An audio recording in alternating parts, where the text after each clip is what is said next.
So. Yeah, we're just waiting to Look find out. Let's take a look at the map bans and see where we're actually going to play. Again, this is a best of 3.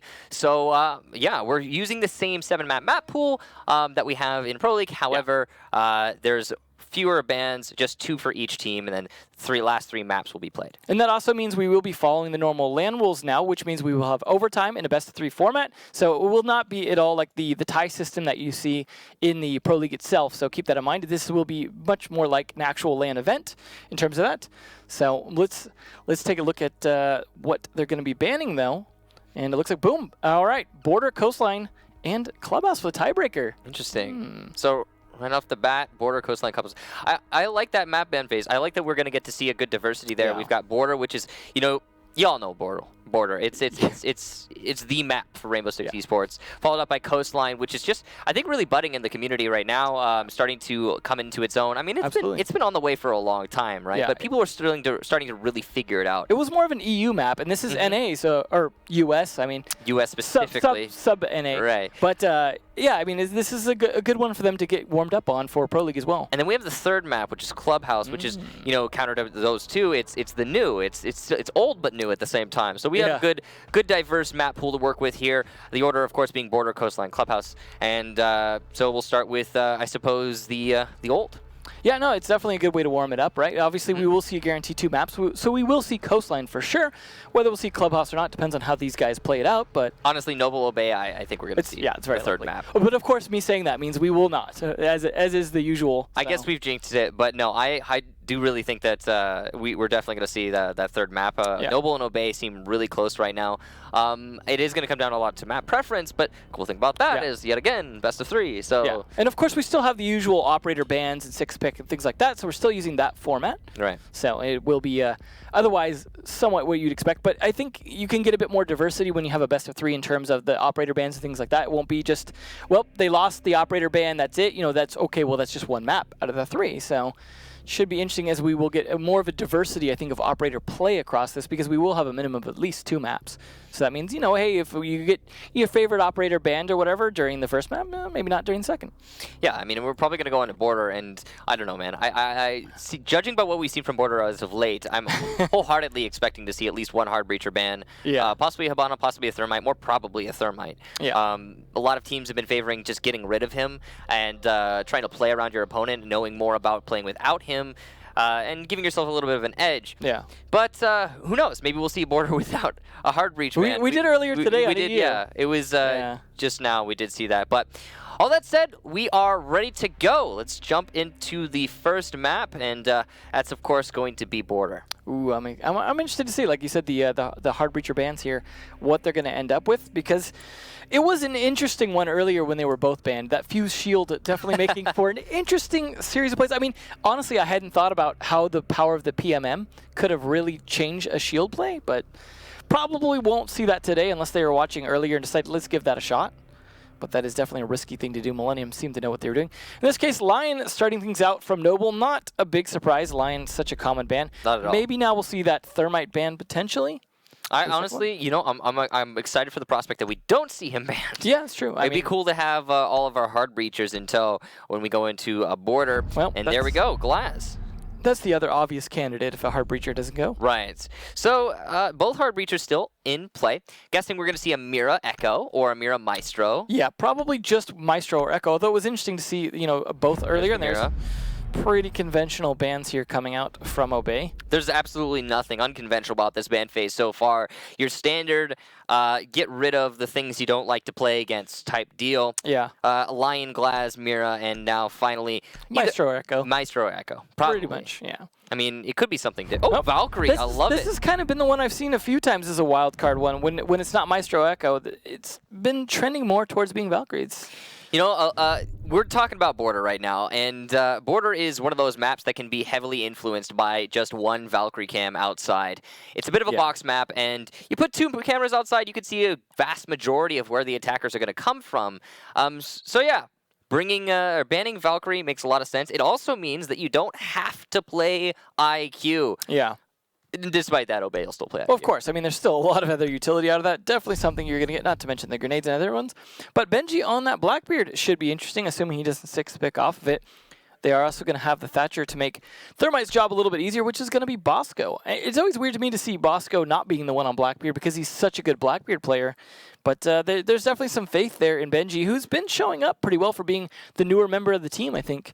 Definitely fitting in. I mean, Obey as a whole has started to look a whole lot better as of late, and I'm excited for their future. Yeah, I definitely think they're definitely picking it up. Not to mention their road to the Paris qualifiers, I think was a very good one in terms of how they got there through quite the marathon of matches. Yeah, and Noble, on the other hand, same sort of deal, really. Yeah. You know, they're one of the up-and-coming teams, and one to keep an eye on. This is similar in my mind to a sense to the IDK Penta match we had earlier. You know, not in necessarily the weight of the teams, but in the excitement behind the match. And then you're finding out two teams that are so close to each other who's actually going to be that dominant squad. Well, not too different of a lineup coming out of Noble. This is a lot of kind of the standard of what they play, and they're going to be starting on Armory Lockers. So nothing too different here, but I do expect these guys to play a pretty good defense on this. A little bit of late reinforcement, though, to get this set up. That could backfire on them if they need to do a bit more setup than just put the walls up. But Crazy looks like he'll be sticking to try and defend CCTV, despite just getting droned out now, while Heavy still setting up a bit more peek holes there with that Bailiff. Nice eagle placement will be a little bit safer than the one you usually see on the front of that half wall. And give out the information all the same. Obey seems to be prioritizing taking control of CCTV just as a start. They also have those east stairs well in hand, so they could pretty much go any way they want. Yeah, this does seem to me like more focused on an archives or office take. Possibly. I mean, either one really works. When you've got the full kit, you've got Bosco on that Thermite, you've got my man able to open up the soft walls with the Zofia, and it looks like, yeah, first priority here is going to be getting the Bandit off of Office's wall. So you called it right. Office archives take it is for Obey. Well, they definitely got to use that Thermite charge to open it up, which means they cannot risk being bandit tricked by Yeti because they don't have extra utility from Habana. It looks like Obey is just trying to scare Yeti off of the wall to allow for the Thermite plant. They're threatening the nade to just get the bandit to leave, but they actually haven't thrown the nade yet. There you go, see, Skies is prepping it and going for it. The Thatcher will follow up. Adam with the teamwork, trying to get this wall open with Bosco. Skies with the follow-up nade, here it comes. And there is no bandit on the wall, which means we might see a successful, yes indeed, we will, exothermic charge detonation on the office wall. And we've seen that contention happen quite a lot recently. Yeah, Yeti definitely deciding it's not worth his life to be able to fight that. He is going to back off, but that means he's got to play this pretty carefully. Could be playing inside the actual fountain itself, which is normal, but no, it looks like he's playing towards the window, which is definitely a riskier play, but if they're not expecting it, could catch him. They do know that no one is behind a fountain now, and they just barely don't drone him on that window. Yeah, the shield is broken, and Yeti goes for the shots. He will get one kill on Adam. Skies actually kills Yeti with a nade. Not sure how that happened. All the bullets missing, but the nade landing. And equalization here for both teams. Yeah. 45 seconds, though, in the round, and that's not a lot of time for Obey to work with. They have the control they've been bargaining for, and they're going to start their push into fountain. Yeah, unfortunately, Yeti going for the kill, I mean, while worth it in terms of getting a kill, that was not the most valuable operator to be killing. Thatcher pretty much already done his job. Same with Thermite. Would have been much more valuable to kill my man on Zofia, I would think, for example, or Skies on that IQ. Skies trying to hold the main hallway and prevent that flank in the last 20 seconds. These attackers really need to turn it into high gear as they're just slowly progressing onto the B side. A run out from Crazy will be shut down easily by Benji. 10 seconds left, though, and Yokai drone still in play, so there might not be enough time for Obey to get the plant. Skies will get a knife onto Acid. Breezy gets the headshot in response onto Skies. And it's just Heavy and Breezy as the defuse plant comes down. But what a flank from Breezy to get a kill into Bosco. And he's gonna just come for the proximity play now, looking for these last two attackers. Does not find Benji. In fact, the opposite happens, leaving Heavy as the final defender. And he's gonna look for those long angles. Not much time left on that defuse plant. And he's got to get this quicker than he is right now. He goes for the wrong pre-fire. My man will shut him down. Obey gets the round. And we will see the first go in favor of the attacks. Definitely a little bit of a last-minute one. Vitality style, I would say, but definitely just barely squeaking that out. Defenders, unfortunately, making a lot of risky plays. We're going to just take a second to make some quick adjustments to production there to kind of tune things for the viewing. But that first round, I mean, what took them so long to be able to get into sight there?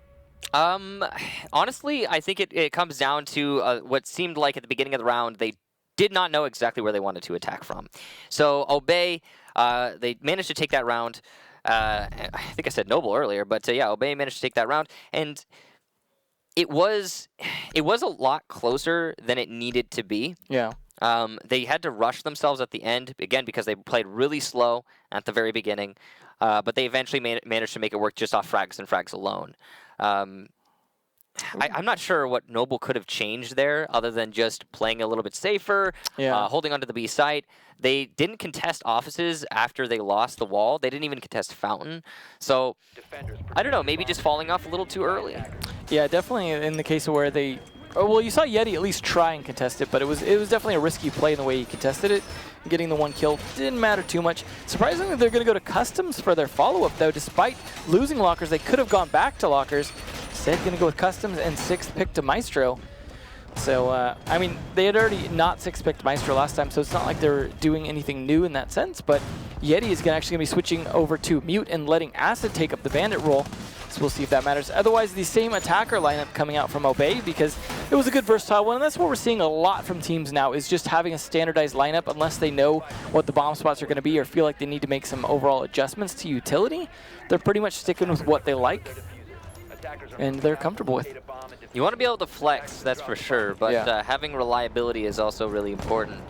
Knowing what you're getting yourself into. I mean, it's like when you're a buck main, you're really a buck main. You have to play that operator because you need to be used to the recoil. And as much as it's just traffic jam on the drone hole, and Obey will have to work their way around that. But yeah, sometimes you just need to get used to what your specific role. Yet at the same time, as a player, if you're not able to rotate off of that role whenever necessary, then you devalue yourself. Yeah, I mean, we've definitely seen a little change up, but more often on the defense than on the offense. So Yeti has been downed in CCTV. Yep. It doesn't look like Obey is aware of this, however, and are not looking to confirm the kill. Possibly a down through the barricade. I'm guessing Benji was just spraying and praying and maybe trying to open up the door and happened to get it down as a result. I like that threat there on my man. Not actually going to follow up on it, but just keep him worried and watching that angle. That's going to take a little bit pressure off the actual CCTV. You can see Crazy is unable to pick up his teammate right now. He's worried about the threat from the Blackbeard on his doorway. Skies will get breezy. Acid refrags onto Adam, and a C4 from Acid as well gets the second kill on Bosco. Well, the Bandit of Acid playing well in this round elsewhere, and Crazy will actually successfully get that pickup onto Yeti. So good teamwork there, and now still 2 roamers alive in CCTV. Yeti gets a kill after being picked up, and a double for him as he drops down. Sky's the final attacker on Obey, and he's going to have to go against Yeti and Crazy, the dynamic duo that were roaming up in CCTV. One still up there. Skies goes for the foot of, I believe it's Yeti, inside of Customs, looking for that shot. He only has to put 1 bullet into the Mute, and he will get that kill. Well, it's definitely going to be a tough battle, but at least he's a distraction here. Crazy needs to take advantage of that to get this kill, because this grenade is going to make an easy finish of him, unfortunately. But it's still a 1v1 and a minute left in this engagement here. Both of the 3-speed GSG-9s, unfortunately, now the advantage over to Crazy, and I'd say fairly decent defense overall, but a lot of individual 1v1 fights and trades there. Some very aggressive plays from Yeti coming out that round. But it was nice they were able to get the pickup on him prior to his jump. I mean, he's obviously made it worthwhile with a 2K. The thing to me that is the most perplexing is the lack of focus on that top floor from Obey. They know that the way you defend Customs is via CCTV. Yeah, it seemed like they're more focused on pushing from detention and maybe a little bit the doorway than on backing up that Blackbeard. Yeah, and that's the thing that's confusing to me. I mean, we've talked about this before a lot, actually. When you're attacking Customs, usually coming from the front door, coming from jail, it's a bit of a risk. Yeah. Because you're falling into the trap that the defenders are laying for you, and you're not maneuvering around your opponents whatsoever. You're just kind of jumping in full throttle. And that can be good sometimes. We've seen it work before, but it's sometimes a bit of a risk. And I have to imagine if the Blackbeard had support while pushing CCTV, maybe it would have been a different outcome. Well, not to mention, if Blackbeard saw one of them run to that little middle pillar thing and be behind it, that's a situation where you can just smack the window, and already he's in a threat position. Start to put them a little more uncomfortable, even if you're not necessarily firing 2 men at him at the same time.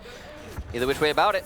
Now we have Blockers. An Armory defense from Noble GG. I'm going back up here after being unsuccessful on the first round. And a little bit of a 6th pick over to Pulse, which I imagine Heavy's going to be playing that downstairs, potentially. Hopefully Breezy can stay a little bit alive a little bit longer this time, as he was one of the first to die on that smoke last time. But he is generally a fairly good smoke for this team, so I would imagine pretty reliable most of the time. That might have been a bit of an exception last round. Yeti actually putting a mute jammer outside there, outside the door. Interesting placement for that, and he's going to put one inside, going towards the break room as well to kind of cut off him being droned in there. I imagine that might not capture everything. You might be able to jump that. You definitely can, but you might get lucky as well and just happen to catch the drone. Some people don't time their jumps on those drones too well. But rest assured, professionals are in that camp as well. Yeah, it's definitely something you have to practice to make sure you time it right, because if you don't, you know, you're stuck and you can't do anything about it without taking out the jammer. They do consistently bring the Thatcher here, so that can make that less of a problem.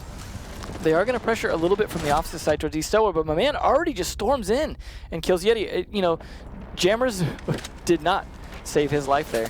Well, unfortunately, they only block drones, and they only do so until you shoot them. So, control of CCTV established for Obey. And they also have East Stairs, so this is the same story as the last time Obey attacked onto the top floor. The difference being they now have an early frag onto the mute of Yeti. And they also have pressure onto North Balcony from Benji, so that's a really good piece of control, especially for a Blackbeard to be in a position for. He's going to be able to dictate this window and cut off rotation from B to A. Well, in the meantime, at least my man's taking a fair amount of damage. We saw this from him the first round as well. Takes a lot of damage and somehow manages to live through it most of the time. But they still have enough time for a reset if they wanted to go for it. Something tells me they're not even going to bother, though, and my man's just going to continue to flank watch for them at the moment. And speaking of continue, it's just going to be a slow round so far for Obey.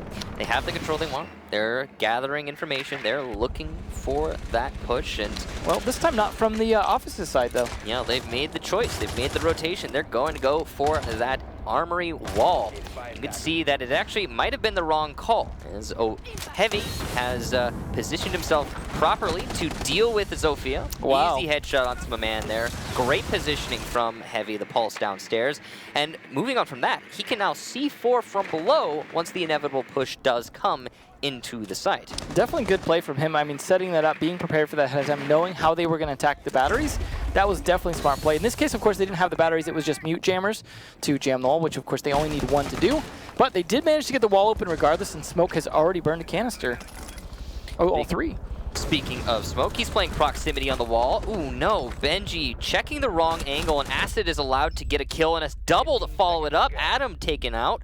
And he's on very little HP, but Acid still in a great position. Crazy getting a little too aggressive as Acid has been down. Default plant spot for Bosco. Sky is the last attacker to cover this defusal plan, and he will be successful in that endeavor. But the planter himself gets downed on very little HP, and it will be a defense victory on time.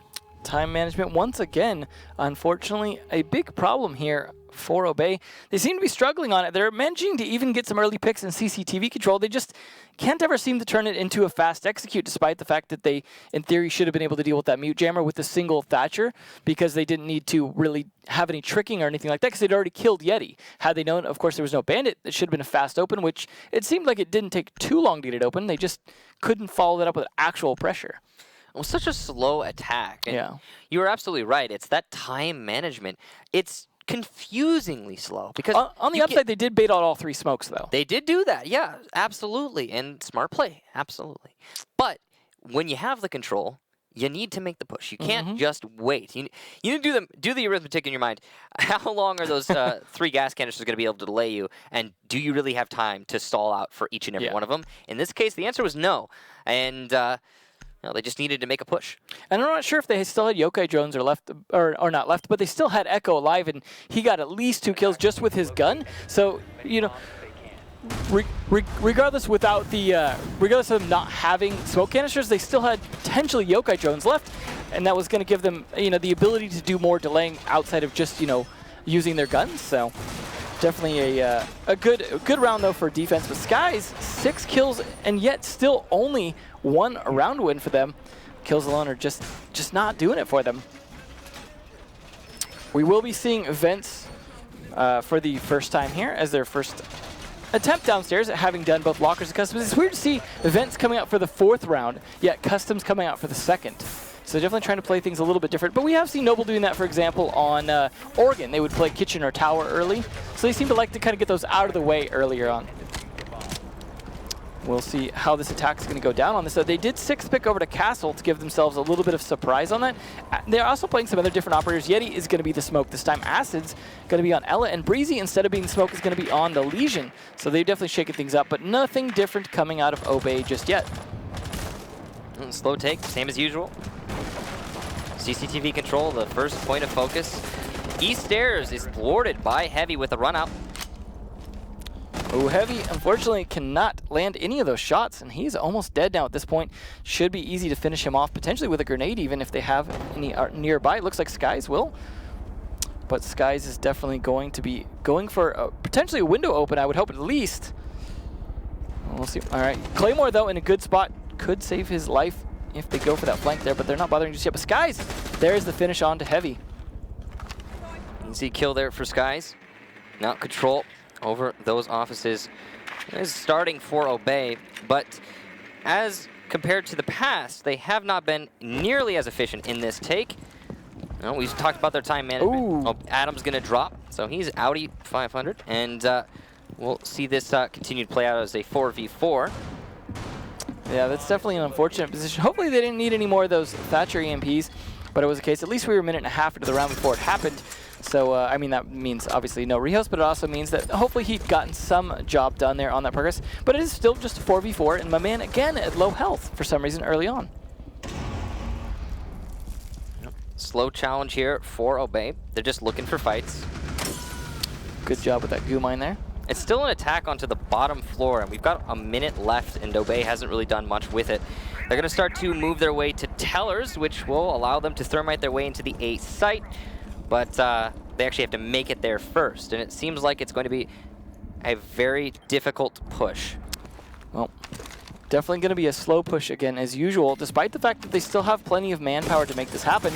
They still have the thermite, so they can go for the push, but if they needed that Thatcher, it's definitely going to be a problem if they want to try and open up the bathrooms. Now, there is no Bandit or Mute playing on there, so there really shouldn't be anything stopping him from opening that bathroom wall, assuming they can get there.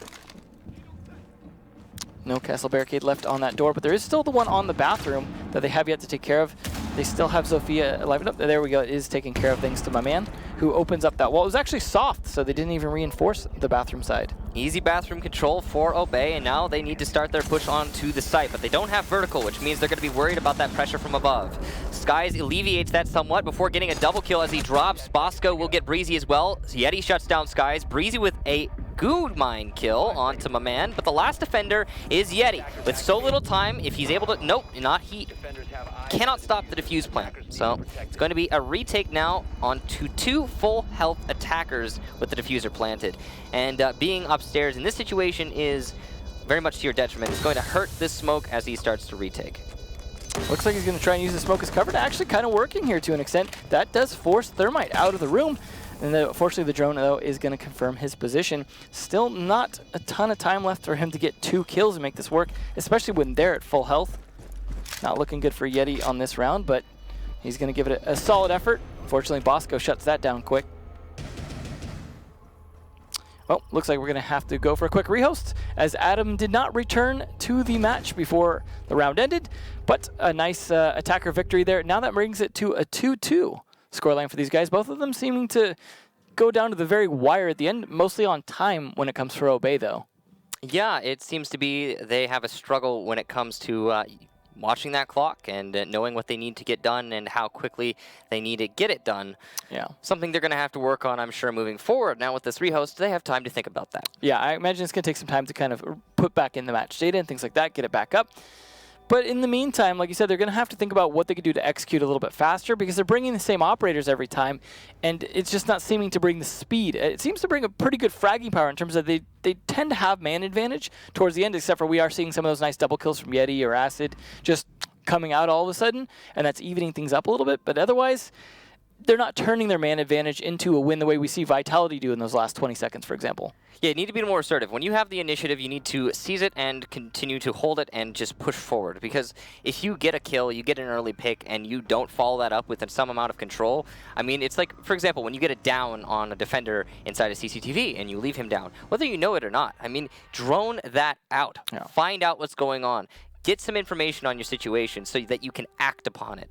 And we just haven't really been seeing that very much from Obey. What do you think Obey could do operator change-wise to speed things up in terms of, like, you've seen their lineup has been pretty consistent, some slow operators, Sky's pretty much being the main fast operator. They don't need to change their operators, they just need to change how they're playing. They need to drone for each other more, they need to follow drones in. I mean, there needs to be more defined roles. There needs to be an understanding in the team as to what they're trying to accomplish. Because it seems like they know what they're doing in terms of their strategy. You know, they know what they want to take. They're making rotations. That's great. But they need to do it more efficiently. Is there anything in Noble's defense that's really slowing it down? Because it looks like pretty conventional defense. It's, yeah, very basic defense. In fact, I would say in some cases there are some major holes. For example, that when they were defending customs and they were holding from the top down, they only had 2 roamers inside a CCTV, and they weren't putting a lot of utility up in CCTV. No. Their priority was actually the horizontal play. And even despite that, the attackers didn't drone CCTV, so they had no idea, oh, well, we could just push this easily. Now, granted, there was a mute jammer, or there were many mute jammers inside of CCTV, so I'm sure they would have struggled to get control upstairs, regardless of that. But still, there needs to be a little bit more assertiveness from Obey. Noble, on the other hand, yeah, they could shore up their defenses. Yeah, I mean, it doesn't seem like we're getting that drone, 2-man push a roamer, pinch him out, get rid of him, move on from there sort of thing. It seems like, well, we're just kind of slowly creeping our way into map control. Looking for angles, looking for fights, looking for plays that they can make, and that works sometimes, but very rarely. And you do really need to put something in the ring in terms of putting your best foot forward to try and get those kills early on, or just take control of a room that you want to take control of. Yeah, I mean, it doesn't seem like anything special coming out from Noble in terms of defense, other than kind of playing it a bit spread out and sometimes just catching people off guard. I think that's really, that's really the story here, is just, you're right when you say they're spread out. And the catching people off guard is confusing again, and it really mostly ties into, I think, the lack of information gathering going on from Obey. Yeah, just not good flank watch, things like that. Like, Heavy's play, for example, jumping out of the Zofia, no one had really just even checked that flank. Yeah, or Heavy's play when he was playing Pulse downstairs earlier in the match, when he was just waiting inside of storage. I mean, that's a typical drone spot. If you're going to be Zofieing or anything trying to open up the A wall, then in Armory, then yes, you're going to need to drone out around ventilation, workshop, and storage. You need to figure out what's going on there. I mean, normally you have, when you're setting up your strategies, right, on your attack, you usually have a specific kind of drone path that you're doing, right? You're doing your practice one. Here's how we're going to drone for the entry fraggers. Here's how we're going to drone to clear the rest of the map for those particular flanks, so that the entry fraggers know exactly where they can position themselves for the support entries to come in, essentially start to do utility, things like that. Is it just those paths aren't there in the sense that maybe they're just not doing a practiced drone entry, or just that their practice drone entry is just really sloppy? No, obviously, without talking to them, I can't tell you exactly what the mentality is going on there, but no matter what, the information is the problem, I think, for Obey. I mean, we talk on and on and on about theories about why they're struggling with droning out what they need to drone out. It really doesn't matter. I mean, that's the problem. They need to solve it, and I'm sure they'll figure out how. Yeah, well, and again, now they have time to think about it.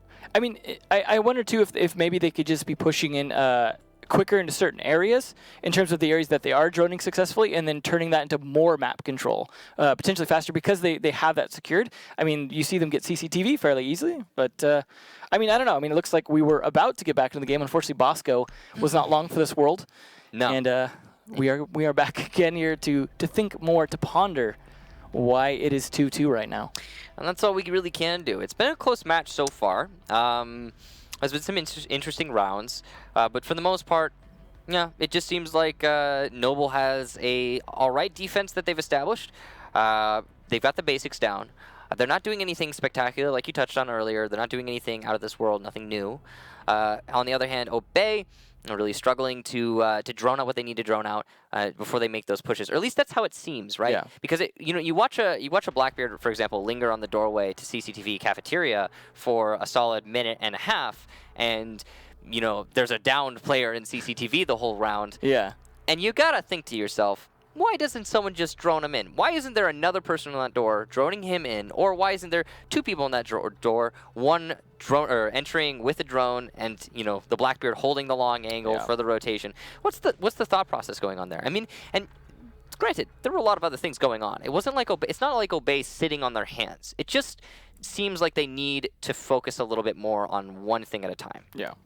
I mean, it does seem like, contrasting the two, that Noble are having a much better time of communication on where the enemy players are, because they're doing a lot of these kind of jump out moves. They're doing a lot of these kind of surprising Obey when Obey doesn't seem to have droned it. So it's like, okay, well, they're not doing a very good job communicating our position, but we're going to do a good job communicating theirs. And yeah, maybe it's individual plays that are happening as opposed to the attackers doing good pinches and things like that. But it seems to be working much better, at least communication-wise, from Noble's side. Yeah, and on the other hand, Obey has had some tough rounds in terms of their attack, but they've also had some pretty good ones. And it's worth noting that they've had those good executions. When they're coming into office, for example, and they're all going in as a team, that kind of simplifies things because you know what you're dealing with, you know where you're coming from, and everyone's like, yeah, we're going to push office, we're going to take it to Fountain, we're going to get archives control, we're going to get that defuse plan. It definitely seemed like that was a much better push onto the locker side, rather than pushing the actual lockers itself, was pushing from the opposite side, because it seemed like there was a lot less contest going on in the opposite side. That you had Yeti there, and then he had the shield on the window, and that was about it to kind of save himself, and they just pushed him. Well, I mean, he threw himself out the window, right. But he was about to get pushed either way, although, to be fair, their droning was, again, kind of demonstrated to be a little sloppy. Then they didn't seem to see him right there. They just saw the shield, and they're like, okay, cool, let's get the shield, get off the drone, don't even worry about it. It just seems like they are getting some of these rooms easy, and they would get them so much easier if they just finished those little spots. Yeah, those little things you need to shore up beforehand, preferably, but if you got to do it in the middle of the match, then you got to do it in the middle of the match. And again, pauses like this are great for that. Now, I mean, this being a best-of-3 versus a best-of-1, though, not to mention these pauses, I mean, are you expecting that, well, maybe we see that shift a little bit in terms of Obey realizing, okay, we're just not doing a great job on our droning, we can pick that up for these later rounds? Again, there's more to it than that. We've only seen one half of this match. Yeah. We could talk forever about droning and how Obey is struggling with it, because, yes, they are. But I want to know what their defenses are going to be like. I want to see how Noble's attacks are going to be. I want to see how Obey is going to get more proficient at exploiting the giant gaps that Noble were leaving open. So, and we'll figure that out as time progresses. Yeah, I'm sure. I mean, we've got two other maps after this. Right now, we're looking at Border. We've got Coastline next. We've got Clubhouse after. But, we'll have to wait till we get to them.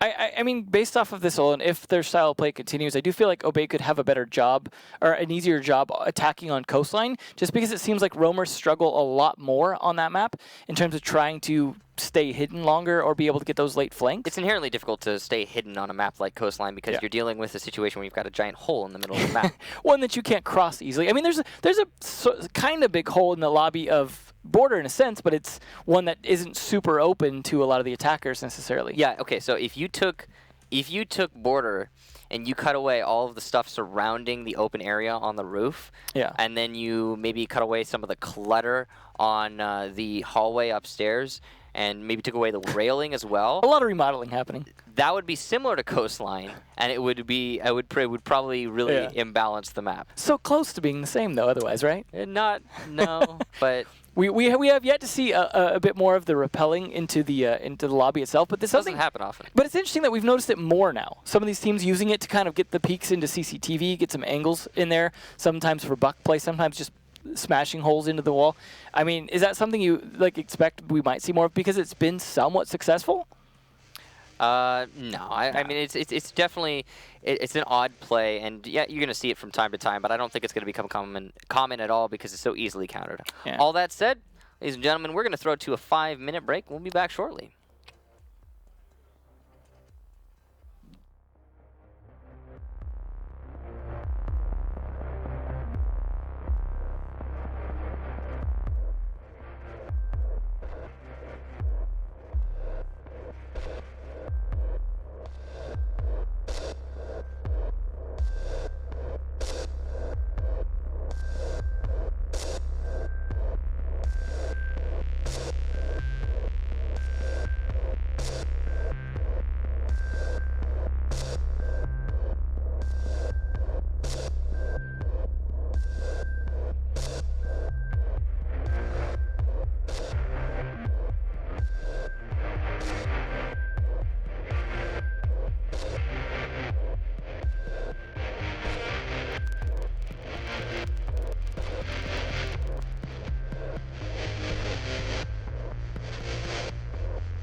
All right, here we are back, hopefully ready to get back into the game relatively soon here, as we are definitely nowhere near the end of this map yet.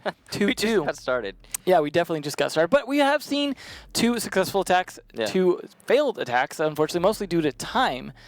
I feel like if we can get them to speed things up a little bit, maybe we would actually see some quick attacker wins, and maybe this would go over to their side. Well, as you know, Emza, I mean, there's not a whole lot you can do about technical difficulties. That's just going to be kind of the reality of the situation. It happens with stuff like this. So as soon as they get it sorted out, we'll get everything going again. Well, this will be the last round on defense, though, for Noble. So I guess this is the last round they have to really figure it out because, we see this often, right? In the first 5, one team will get 3, the other team will get 2. And a lot of times it does come down to that last round to kind of see who ends up in the majority, which I feel like often doesn't give them a significant lead. But either way, though, we'll see as we're finally going to get back into their game with round number 5 here. And now they can go to any bomb site except for lockers. So it is surprising that they would again go to customs, but that was their first success. So I don't know. Faking that frost. Customs is a bit of an oddity in terms of a bomb site, but it is definitely a viable one. It usually is more so when you're able to catch your opponents off guard. Ooh, speaking of which, that Dokkaebi is finally the first changeup we've seen from them. Yeah, and that's a great operator as well. Dokkaebi, of course, able to disrupt the defenders quite a lot, just indirectly whenever she wants. What do you think about that as a replacement for the Blackbeard, though? Because we've seen a bit how they're playing the Blackbeard. Do you think the Dokkaebi is going to be a little more successful in this? I don't know. See, I think for their playstyle right now, what we're seeing from Obey, absolutely. It's going to speed things up just a little bit. Maybe make up for some of the bad droning? Yeah, possibly. I mean, see, the thing is, Obey isn't necessarily poorly drawn. Sure, it's not great, but the main problem is, again, is their lack of focus on one thing at a time. Yeah, I getcha. That's what we need. That's what we need to see from them. And I think bringing one of your players off Blackbeard, which is such a slow operator, unable to really get anything done, and not very proactive. He's the sort of person you sit on an angle and have hold things. And then giving yourself an operator that's able to disrupt the defenders so directly and so aggressively that you're gonna pace things up a little bit. So of course, if you're wondering, yes, those shields are allowed. Yeah, it's a situation where it is definitely something that is very annoying to deal with, but it can be dealt with in a variety of ways, mainly involving explosives. Yeah, pretty much explosives, and it's solvable. So, and I guess technically allowed. Yeah. Definitely something that I'm sure, gets a lot of people scratching their heads, but it is something that we are seeing a surge in popularity in recently. Yeah, well, I mean, everyone started to figure out, oh yeah, this is allowed in the rules. We may as well do it. There's no reason not to. As a BKN said, what have I done? Yeah, because, well, whatever the case. Yeah. It's something that we'll see a lot more of, I'm sure, in the future. So Noble, holding on to CCTV, you can see Obey are actually going to start shifting their focus. So last time they attacked Customs, they kind of came at this from a multitude of angles. They didn't really go in any particular way. And now they're going to start their push onto CCTV. And it seemed a little bit, like we talked about, more focused. Yeah, and I feel like a combination of the Zofia and Dokkaebi pushing in there with both the concussions and the phone calls going off, as well as droning it, could make for a successful attack if they could pull it off, in a swift manner, as it's not being heavily defended. So there are mute jammers in CCTV right now that are slowing down this drone game, and the IQ, meanwhile, is way off doing something. Yeah. And what you need is that IQ to come up to the CCTV and start looking for those jammers so that he can shoot them and start opening up the drone game for the attacker so they can then finish their push into CCTV itself. They were definitely very concerned with that couch there, giving away a lot of their position, despite not realizing that soft wall right there could have actually led to Yeti's death, because he was standing up on that desk for so long. In this case, though, he is actually just going to take, or Crazy's going to take advantage of all the free time they have in there to open up the floor. However, unfortunately, that does lead to his own death as Adam catches on. Unfortunate for Crazy. Well, it's a very good start of the round, and I say that as we hit the last minute for Obey. And Maman is meanwhile trying to disrupt as much as possible these players in CCTV. Using his lifeline, he will bait out a C4 from Yeti, the mute, but it doesn't look like he's detonated, just placed. Meanwhile, Heavy going for a spray onto the south balcony door. Maman will get breezy, so that's the second for Obey, but looky here, there's only 30 seconds left in the round, and Adam has been down. CCTV control is established. And man at this point just slowing down his attack with those lifelines. And they need every second they can get. Now, the last 3 defenders have fallen back to sight, and they're just going to play safe. They're going to play slow, as they should in this situation. Here comes the drop, though. Snake will get an initial entry onto Yeti. 6 seconds left. Heavy will take down Snake. Heavy gets a second onto Adam. It's just a slow play here. A third for Heavy. He's going big in this round, but the diffuser's being planted, and Acid will stop it cold. My man eliminated, and we will see the defense take that round. Very well, and that was just a great series of kills there leading up to that. But something you mentioned out loud that we did not realize beforehand, Snake's playing right now, as he has jumped in to sub in for Adam, who I imagine might have just had some connection issues getting back to the game. He was the first one to drop earlier, might have just had trouble getting back, so Snake, one of the 2 coaches on the team at the moment, has decided to step in for him, but a well-known player. You yourself know him going back many moons. Yeah, I played with Snake for the first 3 seasons of Pro League, and he's definitely a skilled player. If I were to describe him in one word, I would say he's a motivator.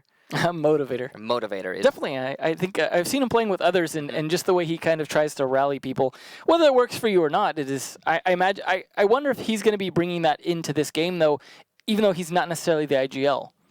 Yeah, no. Snake is a totally viable sub. You know, he's one of those players who's working for as technically a coach for Obey right now. But he's not your typical coach rotate in. No, he's got the experience, he's got the skill. So this should not hurt Obey too much. But they've got that technical sub. Well, they did switch sides now, so we will finally see what their defense is like on Obey and what Noble's attack is like. Interestingly enough, going for the exact same attacker lineup that we saw coming out from Obey. Yeah, very similar, that's for sure. Of course, we've got that Blackbeard instead of the Jokabi, which is, you know, it was Blackbeard in the first couple rounds, like you talked about. But yeah, for the most part, yeah, identical. Interesting, really, that we're seeing that same sort of lineup. I guess you could call that the meta for this map, at least right now. I suppose you could call it, yeah, I mean, maybe it's just the map. Maybe it's just the meta for North America. Maybe it's the meta for all of Siege. Who knows? But yeah, these things tend to. The truth is, it tends to change a lot. Yeah, and you get it moved around. Interesting to see. They are going to bring a Vigil, though. That is one difference. And I think Skies has been a very good Vigil player, so I think that is probably a good choice. But of course, he needs to stay alive throughout all that. They do have the IQ of Breezy to be able to potentially spot him, so he's going to have to kind of time that jamming well, because you know it was exposed that they had the IQ. I don't think it was a 6th pick, so he has to know that he's got to time it smartly. Yeah, Skies is one of those players you want to stick on a fragging roll and let him frag. Yeah, just let him do his thing. Now, there aren't a lot of those left. You know, those are the type of roles that tend to get outdated real fast as this game starts moving towards a more utility-based platform. But he is, I think, one of those guys who can make it work. We'll see, though, this round if that ends up being an impact play or not.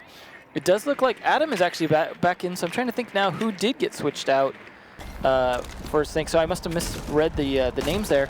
I'm trying to think who we're missing at the moment. That is not in the game right now. But either way, Snake is still in here, and he's going to be playing as Smoke at the moment. Adam going to be on that Jaeger, which I think he's played a fairly good Jaeger in the past. Same with my man on Bandit. So I think overall these roles tend to suit the players. It's not like what we're seeing with some teams like EG where they're just completely shaking up what they're doing, you know, from round to round pretty much. These are roles we've seen them play before and play well. Sky's, though, in a position to take out this Zofia. Definitely going to do so. Unfortunate for Yeti. He did get his job done first, and that gets the wall open. Heavy gets 2 kills off of it. So not the worst start for Noble, who are now a man up. Definitely going to be really happy about that. With that control CCTV and the wall open into A, they have a pretty easy push here. All they need to do is wait out the gas canisters from Snake and take care of those yokai drones. Heavy's going to start his drone in through Sandwich and will spot out and call out the position of the Smoke, which will result in his death. In fact, from Heavy himself on that rappel. But from behind, it looks like we have a potential flank that's been shut down by the Claymore of Crazy. Absolutely insane.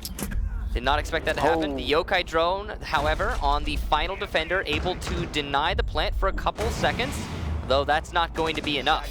Benji in a 1v4 is going to have to start fighting back on the B side. He's going to choose to rotate over to CCTV, playing the long game. He's got to be worried of those flank watches, and that's going to be crazy, but he will get the down onto the Thatcher. Now the rotation from the rest of these attackers, Breezy the first, is going to come out. Well, this grenade damage done. Ooh. Benji will get the finish off on Crazy, but Breezy able to finally shut down Benji, and Noble will take the first round of this half. Well, they're definitely up a few points now.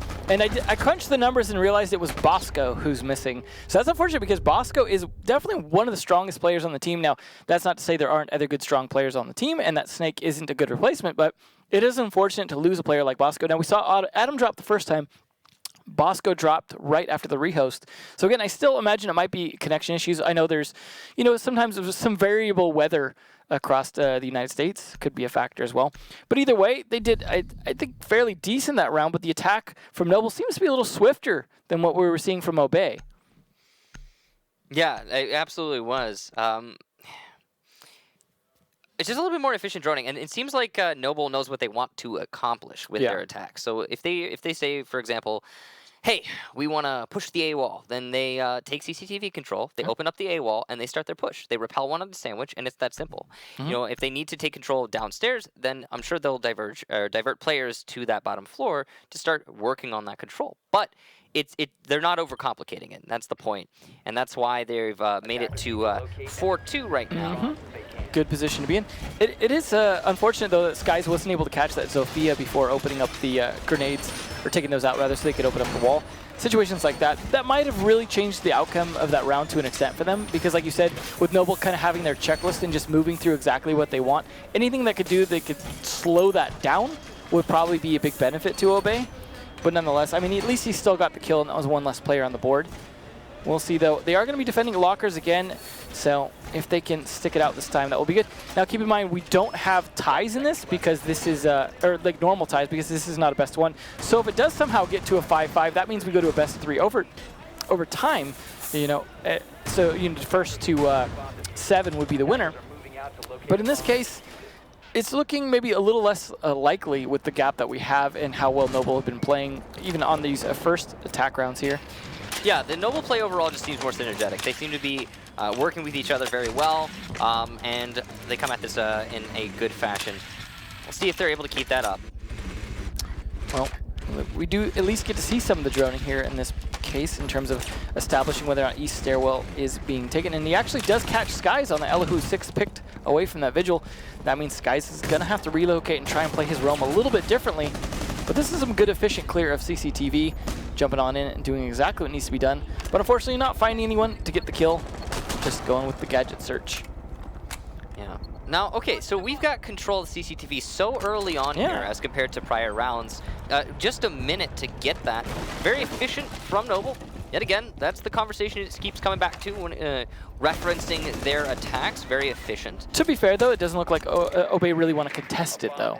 Like, they're not really fighting for CCTV, and that might be a mistake because, obviously the more time you can burn up, the more you have some potential to try and keep your defense together at the end of the round. In this case, though, they are doing exactly what you said. They got their checklist. They're opening the wall with Thatcher this time, making sure they get that open as my man is forced away.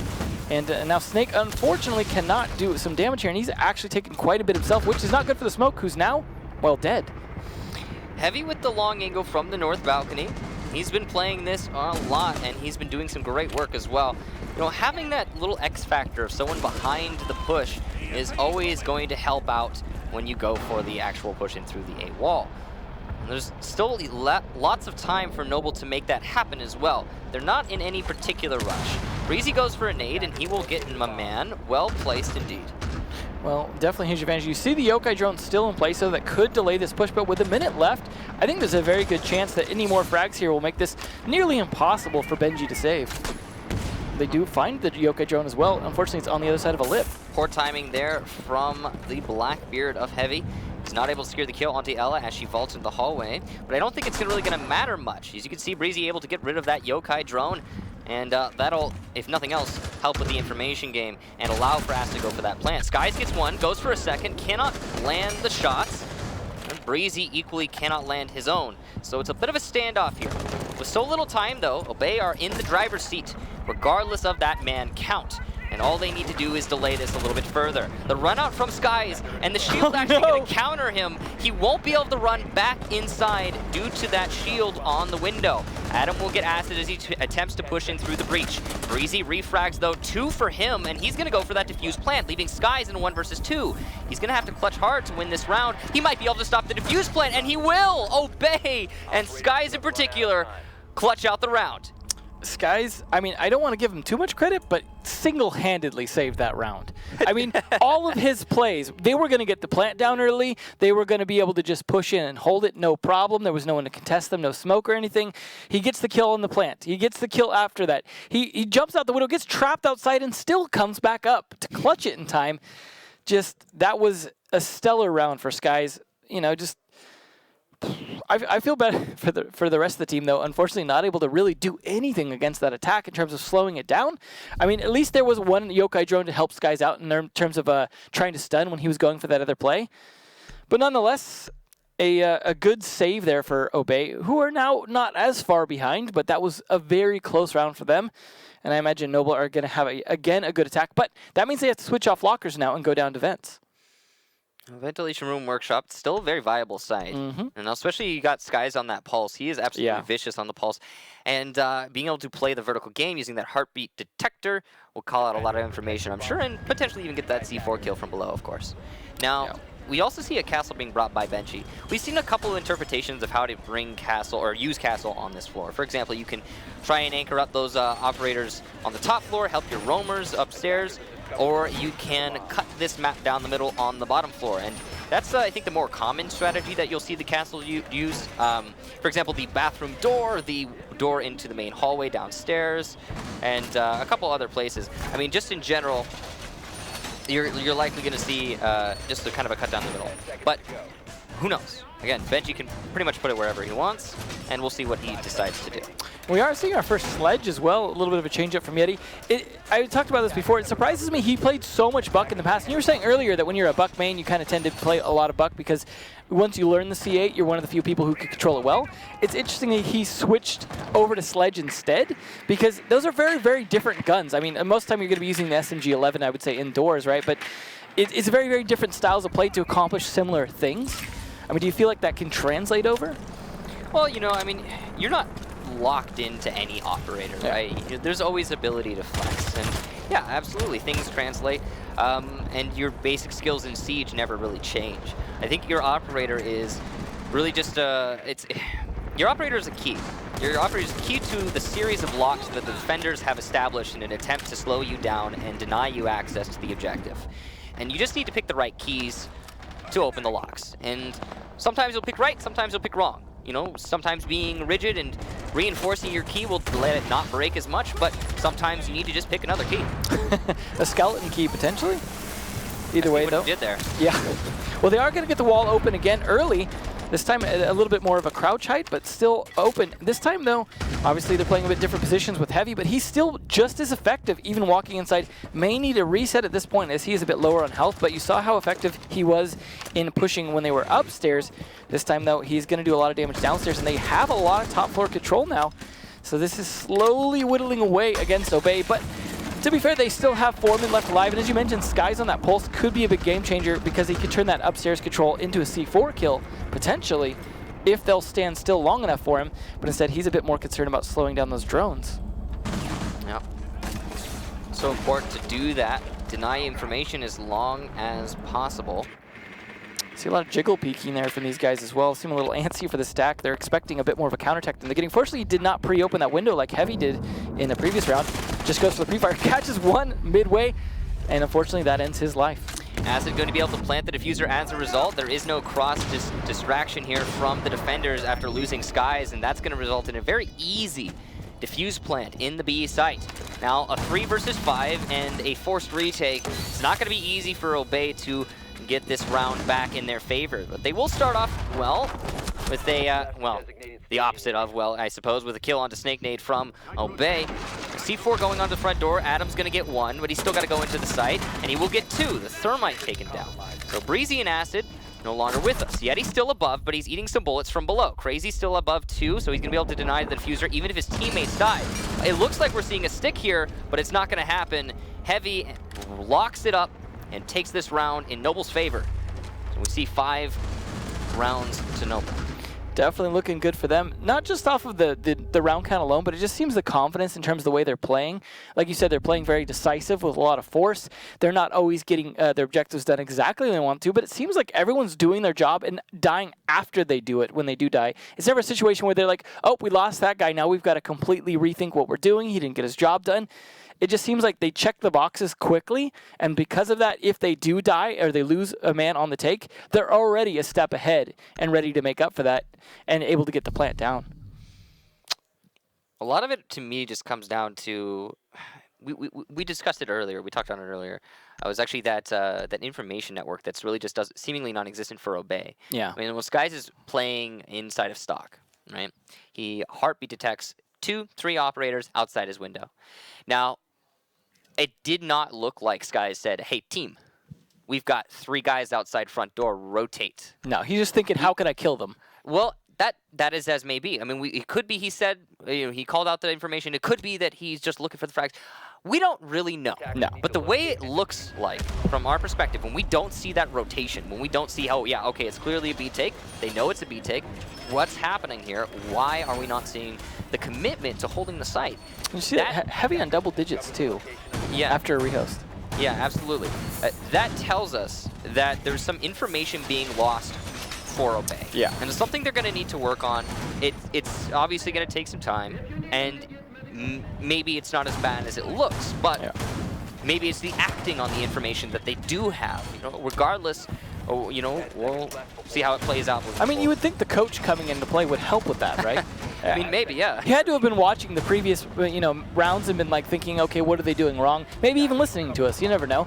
But a situation where he could have been thinking, all right, I know what we can do to change this, but maybe it's just not working. It's also important to remember that our perspective is a little bit wider because we get to see, we get to see the picture of the top down and everything like that. You know, as a player. But they can hear the communication. Usually the coach can listen to the communications. Right. Yeah. And hopefully Snake will be able to help that out, to mend it a little bit. Yeah. I mean, we'll see, though. This is definitely not over yet. It is just on map point, rather. Sorry. So there's a guarantee, though, we will see Coastline. It's forgivable, Emzo. I probably was in match point, too. We do so many best-of-ones now. And there was all best-of-ones leading up to this match for them as well. So there's a lot of best-of-ones these days. Yeah. Well, it's because we have so many matches to play among so many teams, among so many tournaments. I know, right? And it's all cramped into one little league. Yeah. Well, nonetheless, this has been an interesting debut for both these teams here on U.S. Nationals. So I'm interested to see how this turns out as well. You know, even if Noble take this because there's Coastline to go, that could be a very Obey favored map. I mean, to be fair, this was Obey's map pick. So not a great start for them. Yeah, no, absolutely not. The second map, of course, like you said, Coastline is Noble's pick because this is Obey's pick. So you never know, though. Once we get there, yeah, it could favor Noble, but on this particular round, Skies is ready for his run out and just waiting for the opportunity. And Heavy's going to get Adam, so Skies needs to, if he's going to make the play, he needs to make it now. He needs to get this back in his team's favor, but no, he's going to choose not to. Interesting choice there. Of course, he's not omniscient. He doesn't know that there's a player around that corner. No, he doesn't see those outlines. Not like us. One can hope. Yeah, as we talked about, I mean, we get that perspective. Unfortunately, they don't. So, top 4 control, though. Here for Noble. They have the stop destructors. They can make this play happen. They only have a minute left. They have a man advantage. It's winnable. But Skies is going to equalize. He's going to get the kill onto Breezy and put it onto a 4-4. You know, he has gotten the kill onto Breezy or someone on the Zofia before, and it hasn't really seemed to impact it a ton because usually Breezy's job is to an extent done. And they still have some grenades on board, potentially from Yeti as well as opening this floor. No, as I say that, of course, Snake kills Yeti. So now it actually looks like Obey could bring this back. Yeah, with the Soft Destructor gone, that Sledge eliminated, it's going to look a lot better for Noble. Acid will hopefully get that kill. There we go. Yeah, looks like he's going to get that kill. That's fantastic. And that, again, equalized. So Noble still in the driver's seat to an extent that they have that control, but they also have to be worried about the X factor, and that's the roamer inside of Customs, specifically Skies. Now, he's on low HP, so he will die to a single bullet from any of his opponents. However, it is still really up to you to be able to hit the headshots, and I'm sure Skies, if anyone, is going to be the type of person to do just that.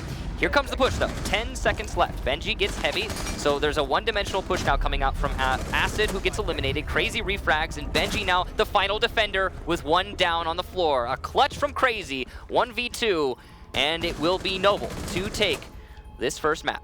Well, 6-3, a good start again against Obey's map pick. Now, we used to have a lot of situations where I felt like teams would win their opponent's map picks a lot, and then I feel like that shifted a bit towards teams mostly winning their own maps, and now it's kind of a bit back and forth in terms of how this game kind of plays out.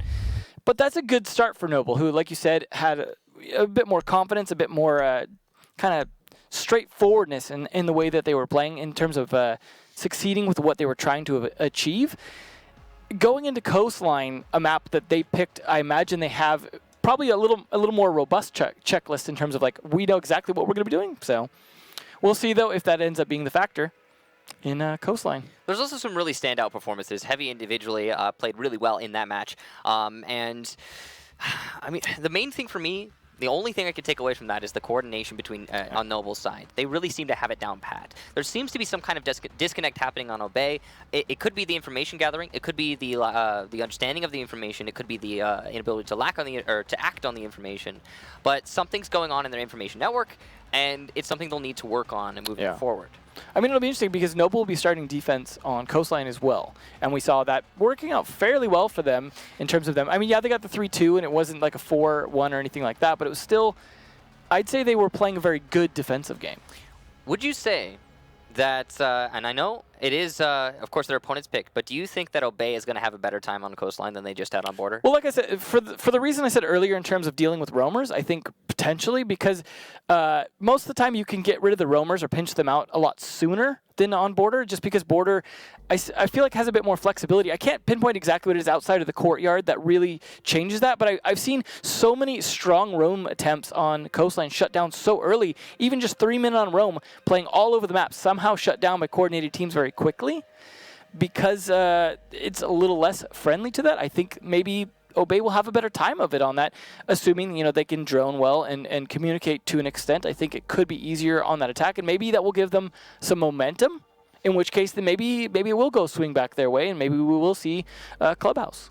The way I see it is somewhat similar to what you're saying. I'm looking at these teams, and I'm seeing Obey. I'm seeing raw fragging power. They have a lot of that. Yeah. They're an absolutely exceptional team when it comes to just fragging out against their opponents. And I think that they're going to excel on Coastline in particular because of something similar to what you were saying, where it's easier to lock out the roamers, and you don't need as much coordination to do it, because if you sometimes just park someone in the right position, it's a shutdown. It's a lockout, and it becomes harder to roam. I mean, you could put someone on front door in the main lobby, or the Lamborghini doorway, as it's often referred to. You put someone on the roof, looking down, and then with those two positions, just two operators, you effectively cut a line through one part of the map in that main lobby on the bottom floor, and then you cut basically the entire top rotation really apart. So there's a lot to be said about blocking out the roamers. Yeah. And I think Obey is going to be able to do that. What would be the best bomb site then, do you think, for Noble to play on that would offer them the most opportunity in that situation so that they could roam the best, or play off site for retake, something like that more safely? I mean, as you know, and we always talk about this, Coastline's the type of map that's very flexible in the bomb sites. You could really go to anywhere. The kitchen's a totally viable bomb site. It's going to allow you, I think, to anchor a little bit more fiercely, but you also rely heavily on that mirror window. So if you have, for example, a good twitch from the enemy team, it's going to be a struggle. Yeah. If you don't bring a Mira, which is still with an option, likely to an extent here with the bans. Yeah, we're probably going to see a Mira ban. But if you don't bring a Mira, it could also be viable, but you're going to be locked in. We're going to load into the map. We'll keep talking about these sites as we get after we get past the operator ban phase. But again, it's going to be Coastline for map number 2 after Noble take map number 1. There you go. That's why you see that one white line there that represents a nice little map win, and that's going to give them a little momentum going forward as they won 2 rounds in a row at the very end there for themselves. And while momentum is definitely not a huge factor in this game, it certainly doesn't hurt to have. We'll see if those map bans, though, are going to shake things up a little bit, because you got to see a bit of dependency, for example, on some teams with Blackbeard. So you may see a Blackbeard ban because he can be fairly strong on this map on certain sites. So it's a possibility there. There's the Glaz first. That is not surprising. It looks like actually I had it backwards. Obey is going to be on defense first. So that might have changed around a little bit. Yeah, it's okay. There's been a little bit of confusion at the beginning of the day today. I mean, and now I think we'll get through it. Yeah. So we've seen the switch around here for the sides, and Glass gone, Lion gone, so the attacker's done. Same as last time then. Yeah, just and actually from the same teams as well. The bans haven't changed at all. They know what they hate. The order of the bans have changed, but that's because the order of the teams banning has changed. So not much of a, well, no change really, ultimately. Yeah, we'll see though if Noble, they have first pick this time of Defender, and they're actually going to take what Obey's ban was last time. Now, Noble last time was the one to do Valkyrie, so the question is, what will Obey go for this last one? This is usually the Echo Maestro though. Yeah, this is probably going to be the Echo Maestro, but who knows, maybe we'll see Valkyrie from the other team, although I doubt it. Pulse, we don't want to deal with him this map, or Vigil. That would make sense to an extent, yeah. I mean, this is a very vertical map in when you're going for that diffuse plant, so no Pulse means it's harder to deny a plant.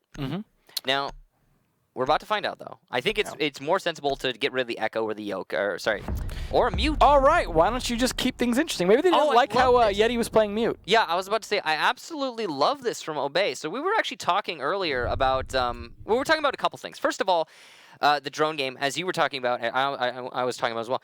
The drone game from Obey has been kind of lackluster, but on the first map, it was as a result of the Mute. But there was also tools in the tool belt of Obey to deal with those mute jammers, namely Skies on the IQ, and we were very confused as to why that wasn't seeing any usage there. Yeah. And now you get rid of Mute altogether, you don't have to worry about it. That might be the trick that Obey needs to get their communication in check when on attack. Yeah, especially with, like I said, the roamers having a bit more trouble on this map. A Mute obviously would help them stay alive a little bit longer or deny some intel on the site. So yeah, that's definitely going to be a big thing. Heavy actually switching off of the Blackbeard onto the Ying, trying to channel a little bit of hungry power. We'll see if that works to push the site. Penthouse is the site, though, and this is a good one for Ying to be playing on. So this is actually pretty crazy. Seeing Ying unbanned on Coastline, right? This is basically going to make it so I don't want to say impossible, because that's a very strong word. In fact, a definitive word. Well, Europe as well. Not only is this their map, but that's also a top ban for them. So right. So, but anyway, it is very difficult to defend this site, Master Projector, with a Ying on the other team. And the reason it's so difficult is very specific. If those Candelas find their way into the A site, which is the primary anchor point for any defensive team, if those Candelas get into the A site, you're blind. Yeah. You're blind. All the defenders in there are blind. There's very little chance you're going to avoid being blinded by the Candela. And I know, it's possible. Yeah. But it's difficult. Yeah. And that's why you usually see Ying banned, and that's why I think specifically on Coastline, you need to see Ying banned. So having her in play here is going to help out any attacking team, and you can see the Capitao to follow it up. Yeah. You're going to have those smokes, so it'll be complete cover for Heavy if he chooses to go for that rush that we're discussing right now. Well, we know the strength of the smoke and Ying plant is because when Ying throws in the Candelas, obviously everyone's going to get blind except for Ying to rush in, but then the smoke covers so that everyone else can get in behind as well and gives a bit longer of a push. It also covers for anyone that doesn't get blinded. So I do think that's a good combo. I mean, both of them kind of work together, but only one of them can skip past Jaeger's ADSs. So it is going to depend on whether or not they can clear out those ADSs so those Candelas can come out. Obviously, Capitao can do his thing regardless, but it's also nice that the fire means, so there's that little doorway between Theater and Penthouse, right? You can cut off that doorway then with fire so they cannot actually rotate through to come into that bedroom anymore. And I can see that being a factor, but Heavy already killing Skies is, I would say, a big deal because Skies, as you mentioned, is sometimes that X factor and was one of the top fraggers last map. So him off the board early is going to give them a lot more potential. Not to mention, as I was just talking about, the Jaeger, if he hadn't put down all of the ADSs, that's going to make Ying's job a bit easier.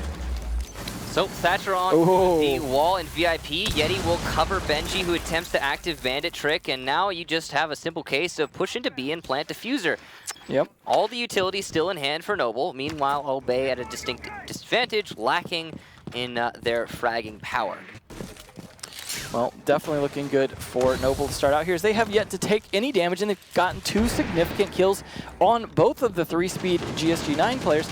Now they're going potentially for the smoke. That deployable shield could be a little annoying for them, but that actually might work against the defenders as well. They don't have a Zofia or anything to clear up that Evil Eye. They could potentially use one of Yeti's grenades if he has any left, though. a lot of potential for that. Now, the buck from below is going to hurt this anchor inside of A quite a lot. And here comes that exact strategy we were talking about earlier, that Kendall is going into A. One of them is caught by the Jaeger ADS, and it doesn't look like Ying's able to get into A in the first place. But meanwhile, Yeti has gotten a double kill in the main lobby. And it's just going to be Snake allowed to, or in a position to potentially take this back. He's going to have to get an ace to do it, but he's already started things off with a kill. As he moves his way over to the main hallway, he will be heard by the Thermite. Position exposed. No, he's going to start looking for, it looks like a Yokai Blast onto the Thermite, though. That's not going to be easy to pull off. Unless he challenges, he will lose the fight. In fact, trade one onto Acid, Crazy onto Snake. And it was a nice try, but it was in vain. That was definitely a good round for Yeti on that buck as well, and that's why I like to see that buck play from him. This is a map, though, that calls out a bit more for it because of that standard attack from above where you open the hatch and then open up the bathroom wall.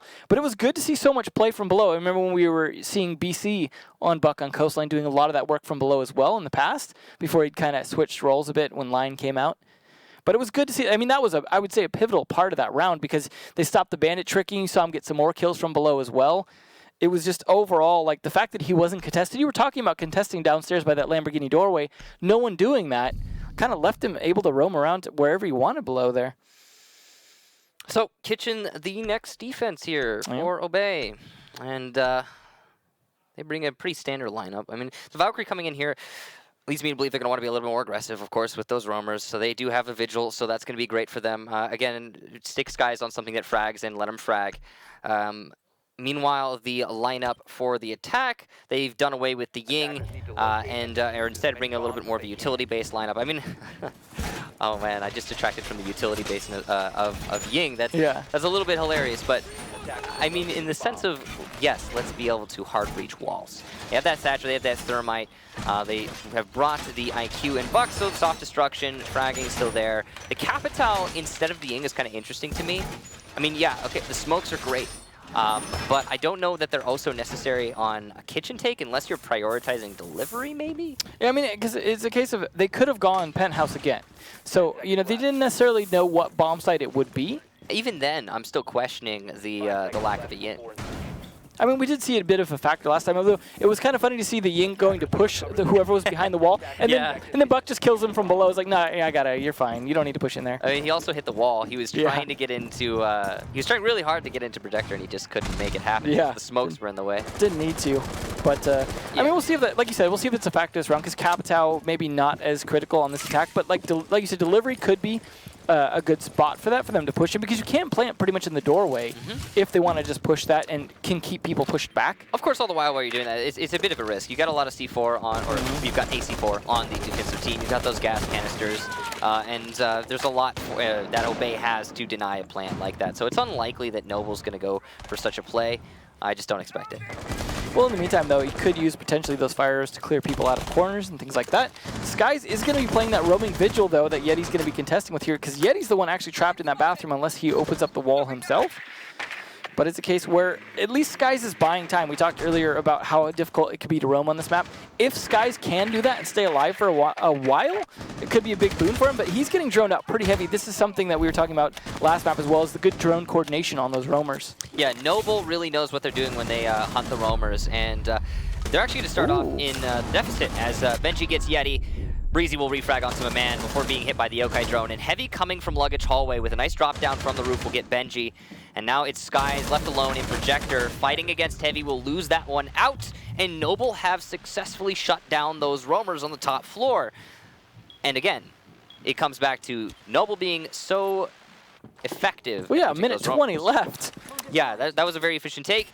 And now they're going to be able to start their push from the double bar. They will have to face those Yokai drones eventually, as the Echo is still in play. But it's already a good start, and I think they've got what they need to make this happen. Yeah, a lot of drones being set up as well, so they have coverage. That will help if they get the plant down as well, to know where the flank could be coming from. And the fact that Breezy is still able to get some intel on gadgets if he wants to in there, this is looking pretty good for a push, because more than enough time left to do it. And Capital can smoke for them, but of course they have a smoke left to counter that as well as an Echo. So I could see this going either way, but looking good for Noble. Slow going here. plenty of time, though, for Noble. They don't have to rush at all. The Yokai drone does get dispatched by the IQ, but Adam, what a shot through the box, and Crazy gets the refrag onto Adam. Snake Nade, the last defender yet again, but he's only got to find 2. He cannot find the one onto Acid, and he will be dispatched. Noble take another round. Looking good coming off that momentum streak from last map. This, again, of course, was their map pick, so I think they have a pretty good attack on it so far. What I'm more interested to see, though, a lot of times is when it's someone's map pick, is their defenses. Because usually you pick a map, I would say, more off of your defenses, only because you can guarantee more when it comes to defense, because you get to choose the bomb sites, you get to do the setup, and you get to respond to the attack afterwards. Whereas the attackers, yeah, you have takes that you plan and things like that, but you can't guarantee the defender setup that you have to respond to. I mean, obviously, Noble's attacks, like you said, have been very fast and, like, to the point. So, I don't know. I mean, they're going to go back to Penthouse again. We saw that they were able to attack that successfully last time. I got to hope that they're going to try and do some more to counter Yeti downstairs with that buck, though. It definitely was a huge factor. I mean, it's not that hard to counter a buck in main lobby. He's looking up. Just shoot him while he's doing that. Well, I would imagine there's going to be some cover, right? Yeah. But at the same time, the defenders can come from various areas to confront any attackers that push into the main lobby. There's a lot of avenues for that. Yeah. You can come from the kitchen. You can come from the open area. You can come from security. You know, you can come from the stairs in the main lobby. You've got your choices. Interesting that Skies is going to go with a Rook, though. Yeah. Rook armor on the floor, and it will be very quickly picked up by the rest of Obey. You don't usually see Rook. No, not here. He does have that damage reduction. You know, he helps it so you get hit by that nade, you're guaranteed down pretty much. And yeah, he's great. He's a great operator for that, I guess. I think the reason Skies is playing Rook is very specific, though. He wants to be able to do whatever he wants. He wants to be able to just kind of roam around and get those kills. And again, I'll say it one more time. Skies, stick him on something that he could frag on and let him frag. Why Rook instead of Doc, though? You see most people trending towards a roaming Doc more than a roaming Rook. I would imagine he just wants to be more helpful to the team overall, and he's going to want to play a little bit more aggressively. The great thing about Rook is it's very specific. Once you place that armor bag, your job is done. Yeah. You now are a fragger. Congratulations, Just you go graduated. Yeah. And meanwhile with Doc, you have to, you know, if you die with 3 stims still in hand, that's all your utility lost. I feel like we rarely see Doc healing anyone else, though. It seems to be more so he can stay alive through spawn peaks or some other peaks that he does. Right. And that's what it makes. That's why it's likely Skies is going to want to be more aggressive. He's not expecting to come out of his first engagement. He's just going to get his kill or 2 and then call it a day. And that's really actually a great mentality if he can get the buck. You were talking about how you need to counter that buck, and that's exactly what it seems that Skies' job is. The upside is now he's not going to be detectable by Breezy on that IQ because Rook obviously doesn't show up on that detector. So, yeah, maybe that'll give him a slight roam advantage because he was Vigil before. No. You can see Skies in the main lobby. He's got my man to hold his security flank, and he's actually looking to get aggressive onto the kitchen, as that is where those attackers are.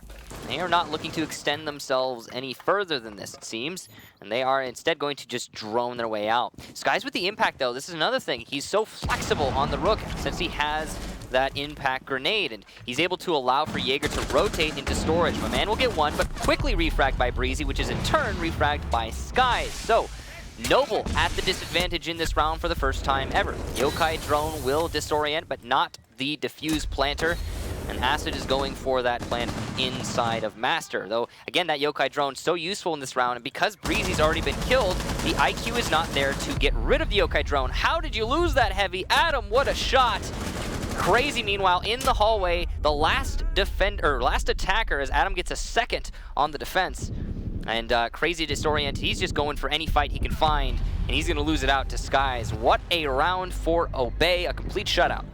Definitely a much better round. It's funny you were talking so much about Skies just doing his own thing, but the reason that worked so well is he didn't do his own thing. He worked together with my man on Jaeger, and that really worked out in terms of that teamwork. Yeah, you know, they maybe got 1 kill each, kind of traded it back and forth, but the fact that they were able to trade it to an extent, I think is what benefited them so much, gave them some man advantage, just playing off of each other. And the ability, like, for example, you saw Skies impact nade for my man rather than trying to impact nade for himself so that he could have my man push in and take a flank himself in the bathroom. So it just seemed like some good teamwork we hadn't seen sometimes on previous rounds. Yeah, and that's exactly it. It's, you know, Skies coming off of the what seemingly has been so far solo play and getting that teamwork in tow. It's very impressive. It's good to see. I want to see more of it from Obey, and I think it'll afford them more rounds if they're able to keep that going. Well, we'll see Skies go back on that Vigil again, so I imagine he might go a bit more solo this time, not going to contribute any T-shirts to anyone. And we'll see if he gets detected doing that. Same pretty much attacker lineup, though, coming from them. Again, they're going to be bringing Snake with the Echo. That seemed to work out fairly well last time in denying that plant. Now, the Yokai drone very efficient in that. And that's why I'm kind of surprised still that Echo wasn't banned. I get why Obey wanted to get rid of the mute. And now they're making great use of the Echo, but they're also going to have to face an Echo when they go on defense, or onto attack, rather. Yeah, it'll be interesting to see who ends up playing that. I feel like we saw maybe Acid playing the Echo last time and playing it very well.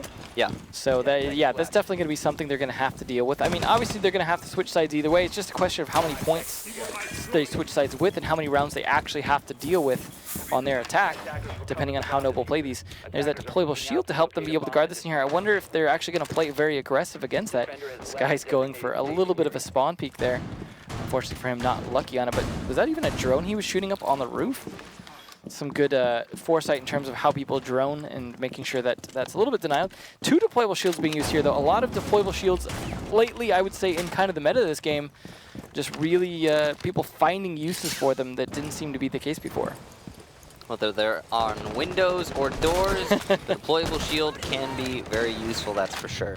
It also allows you to anchor in certain positions that otherwise you wouldn't be able to. Pre-fire through the wall into VIP. Breezy going to dodge those bullets, though, luckily. Obey still roaming in Projector. That's been a focus of theirs for the majority of this defense. I like that slowdown from Yeti to drone before he opened the wall. Also to make sure he doesn't shoot his teammate, but just like a little bit of preparation to know what you're opening into. Drone's ready. Unfortunately for Breezy, Skies is not cloaked right now, or he would see him behind that deployable shield. Noble's just looking to deal with this Projector. I wonder, though, do they have any other element pushing this, or is it just a straight VIP into Master Take? Yeah, that's a big very risk. Straightforward. I mean, if they can kill Skies, though, they've got enough control to make it happen, although you do see Capitao over in Aqua, at least. Aqua is a great position, but still he's going to have to push a little bit more aggressively. We did see him last time come from the luggage hallway, and that did get a good flank, and that seems to be the priority here for Noble. Get the flank off onto the players in Projector and collapse. But it's a lot slower than we usually see them execute. Sky's going to peek into Yeti, and wow, what a shot. We didn't get to see it, but it must have been amazing. That angle was incredibly tight. And the Buck now no longer with us. At least he did his job in opening up a lot of the 4 at first, but I imagine some of his grenades might still have been left in his pocket. And Sky's still alive at the 59-second mark here, along with Benji on the other side of that wall. Definitely going to be a problem for them here. Yep, just holding out in Projector, waiting for the round to end. And rightfully so, as they are the defenders. Heavy's going to eat some bullets in the main hallway as he attempts to challenge onto the Jaeger, and he will come out of that unsuccessful. Crazy, though, will back up Heavy and get the kill onto the Jaeger, now leaving Sky as the last roamer in Projector. Acid has been downed, and we do have quite a lot of lit attackers on the board right now. As Crazy gets Skies, though, it's going to be a pickup there as well onto Crazy. We will, or actually rather Acid, we will see this go in favor of Noble in terms of man count. However, they've only got 20 seconds left, and they're going to start their push into the A site. Adam there to stop them using the gas canisters. My man in the main lobby gets Crazy. Adam gets Breezy on the entry. Acid will refrag swiftly. 6 seconds left, though, and 2 lit attackers. My man's still in that main lobby, and he's going to be spraying some pre-fire into the wall, but he will get 2 kills as a result. Well, we're again seeing a 2-2 scoreline like we did on the start of Border, this time in a little bit different order. But nonetheless, that was definitely a much better defense from them. I got to credit a lot of that to Skies, but also, again, a situation where Skies was working with a Jaeger as his teammate. I mean, it was Benji instead of my man this time, but I feel like that's where we're starting to see him excel. I mean, we talk so much about him just doing his own thing, but I feel like when he's got a teammate to back him up, he's so much harder to get out of spots, so much harder to deal with, because any flank you're trying to get on him, that's the one the teammate is covering, and it seems to work out so much better. We're going to see them this time for the first time on Bar, though, Blue and Sunrise. So this will be a little bit different. They did successfully defend both penthouse and kitchen in a row, which means they do have to pick a third bomb site. They could go hookah, but looks like bar is their preference, which I think is equally. I mean, I feel like most of these bomb sites are equally good on this map, though, so it could have been fine either way. But I got to imagine they're going to be really hoping to go into their switch here with 3 points instead of 2. Let's talk about, double bars, one of those sites where you're able to successfully defend it, yes, but it requires a lot more coordination than most. Yeah. I mean, a lot of it comes down to the smoke and denying that doorway and things like that, but if they're able to take hookah above and start to pressure down below, for example, that position behind the bar is fairly easy to get them out of, especially if, they're playing a buck like Yeti is. Not to mention there's some Blackbeard from either some windows or some doorway angles can definitely help to kind of put some pressure on in the meantime. But the castle, I think, could potentially help this a little bit, slow them down. Maybe Sky's on that pulse. I mean, where would you imagine the pulse would be optimally playing to defend this site, though?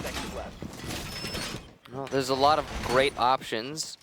Ultimately, it isn't going to change a whole lot. I mean, it mostly comes down to where the attack comes from. You put your pulse where the attack is pushing. Yeah. Otherwise he's going to be completely useless. It's close proximity scanning, right? It's not like a Valkyrie cam. You can't put one behind where you expect them to come from. Yeah. Just because you expect them to come from there. It used to have some pretty long range, though, at one point. Oh.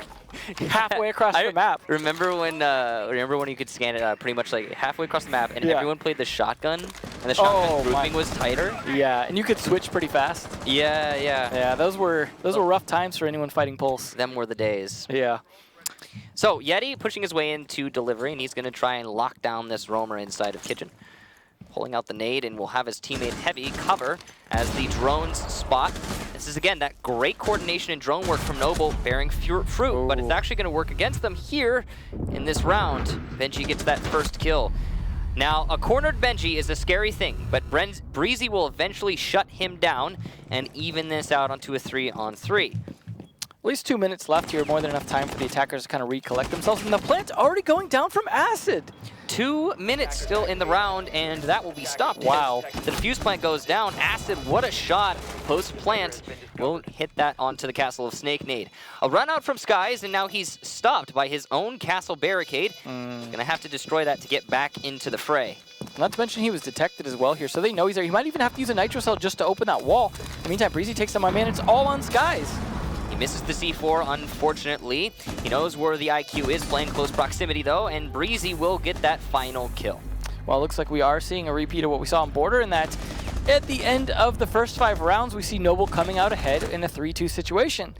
Now, of course, they're going to be switching sides, so things could change up, but last time that was where Noble did just fine, taking it away from there, only losing 1 round on their defense. I'm sorry, on their attacking side. Let's see. They are going to be going Penthouse first. Penthouse, still very viable bomb site. It is difficult to defend given the correct operator lineup. You see those Yings usually, it makes it a lot harder. There's no Thermite right now for Obey. That's actually going to hurt them a lot if they continue with this lineup. They don't bring a 6 pick. We'll see what they choose to rotate out, if they choose to rotate anything out. I mean, they could use the Hibana still, but yeah, it's definitely a little bit easier to get that wall with that Thermite.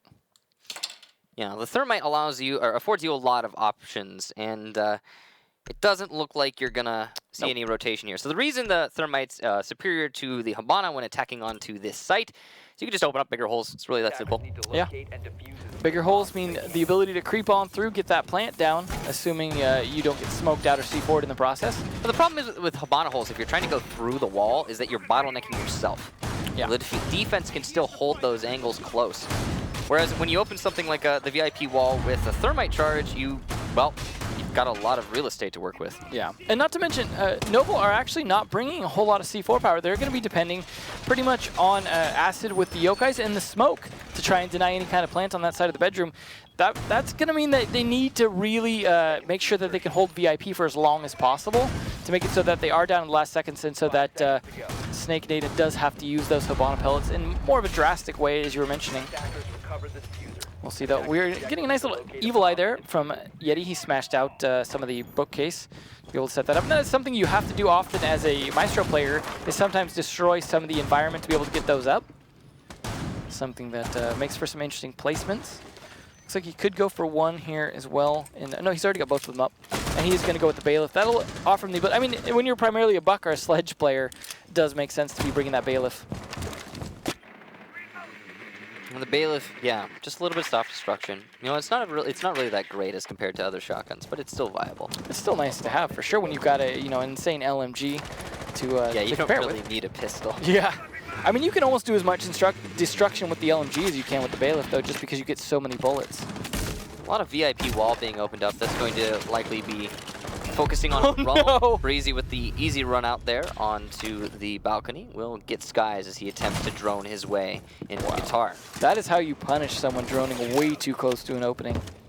Nicely done by Breezy. I mean, that's a little risky for the smoke player to be doing because there could have been someone there to trade him, and they don't exactly have like black eyes outside or anything to know that.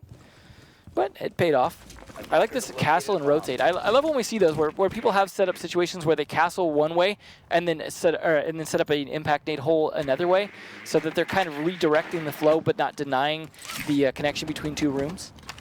Reason being, of course, is you just want to be able to play a little bit more aggressively or have a little bit of freedom to movement. Now, Adam's going to eat some bullets inside of Guitar from what I believe to be pool table. Yes, indeed. It's going to be Yeti playing a very long angle through those opened walls. This is a really good position for a Maestro. Ooh. And he will hit the headshot onto Snake Nate as a result. Man, that is why you don't give him that ACOG for sure. Whew.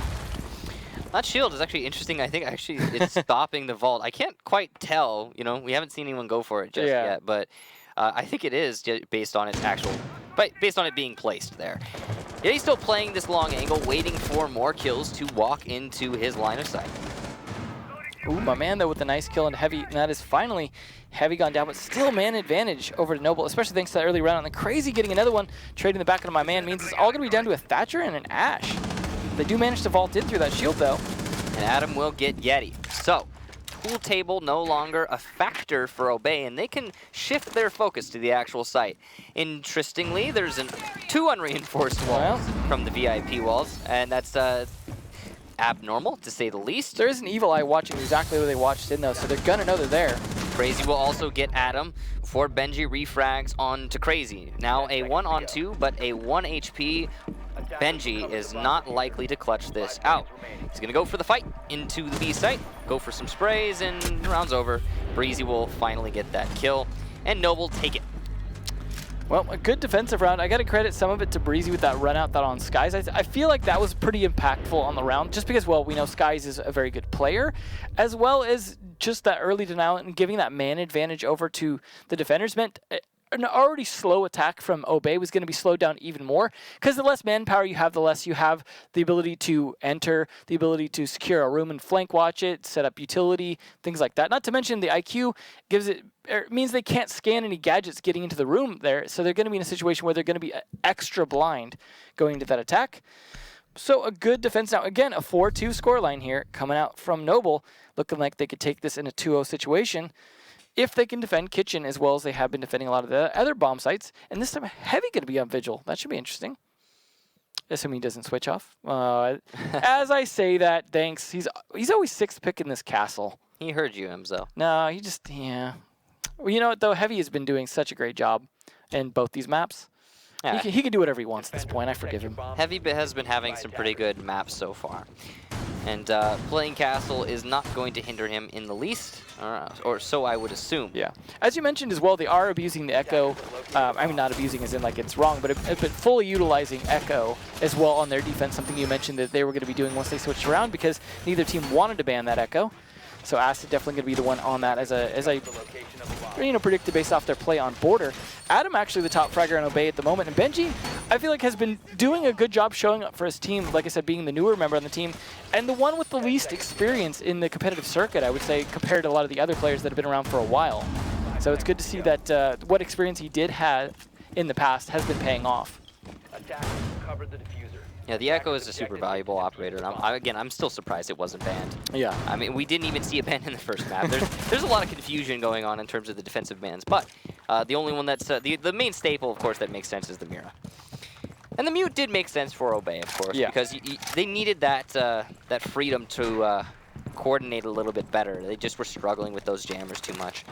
Now, Obey is going to start their attack onto the kitchen with a very simple step. Open up that front door, cut off rotation, and start your push. Now, the reason they're opening that front door, of course, is they're worried about any potential hold in the main lobby from the defenders, which is a powerful position should it be allowed to stand.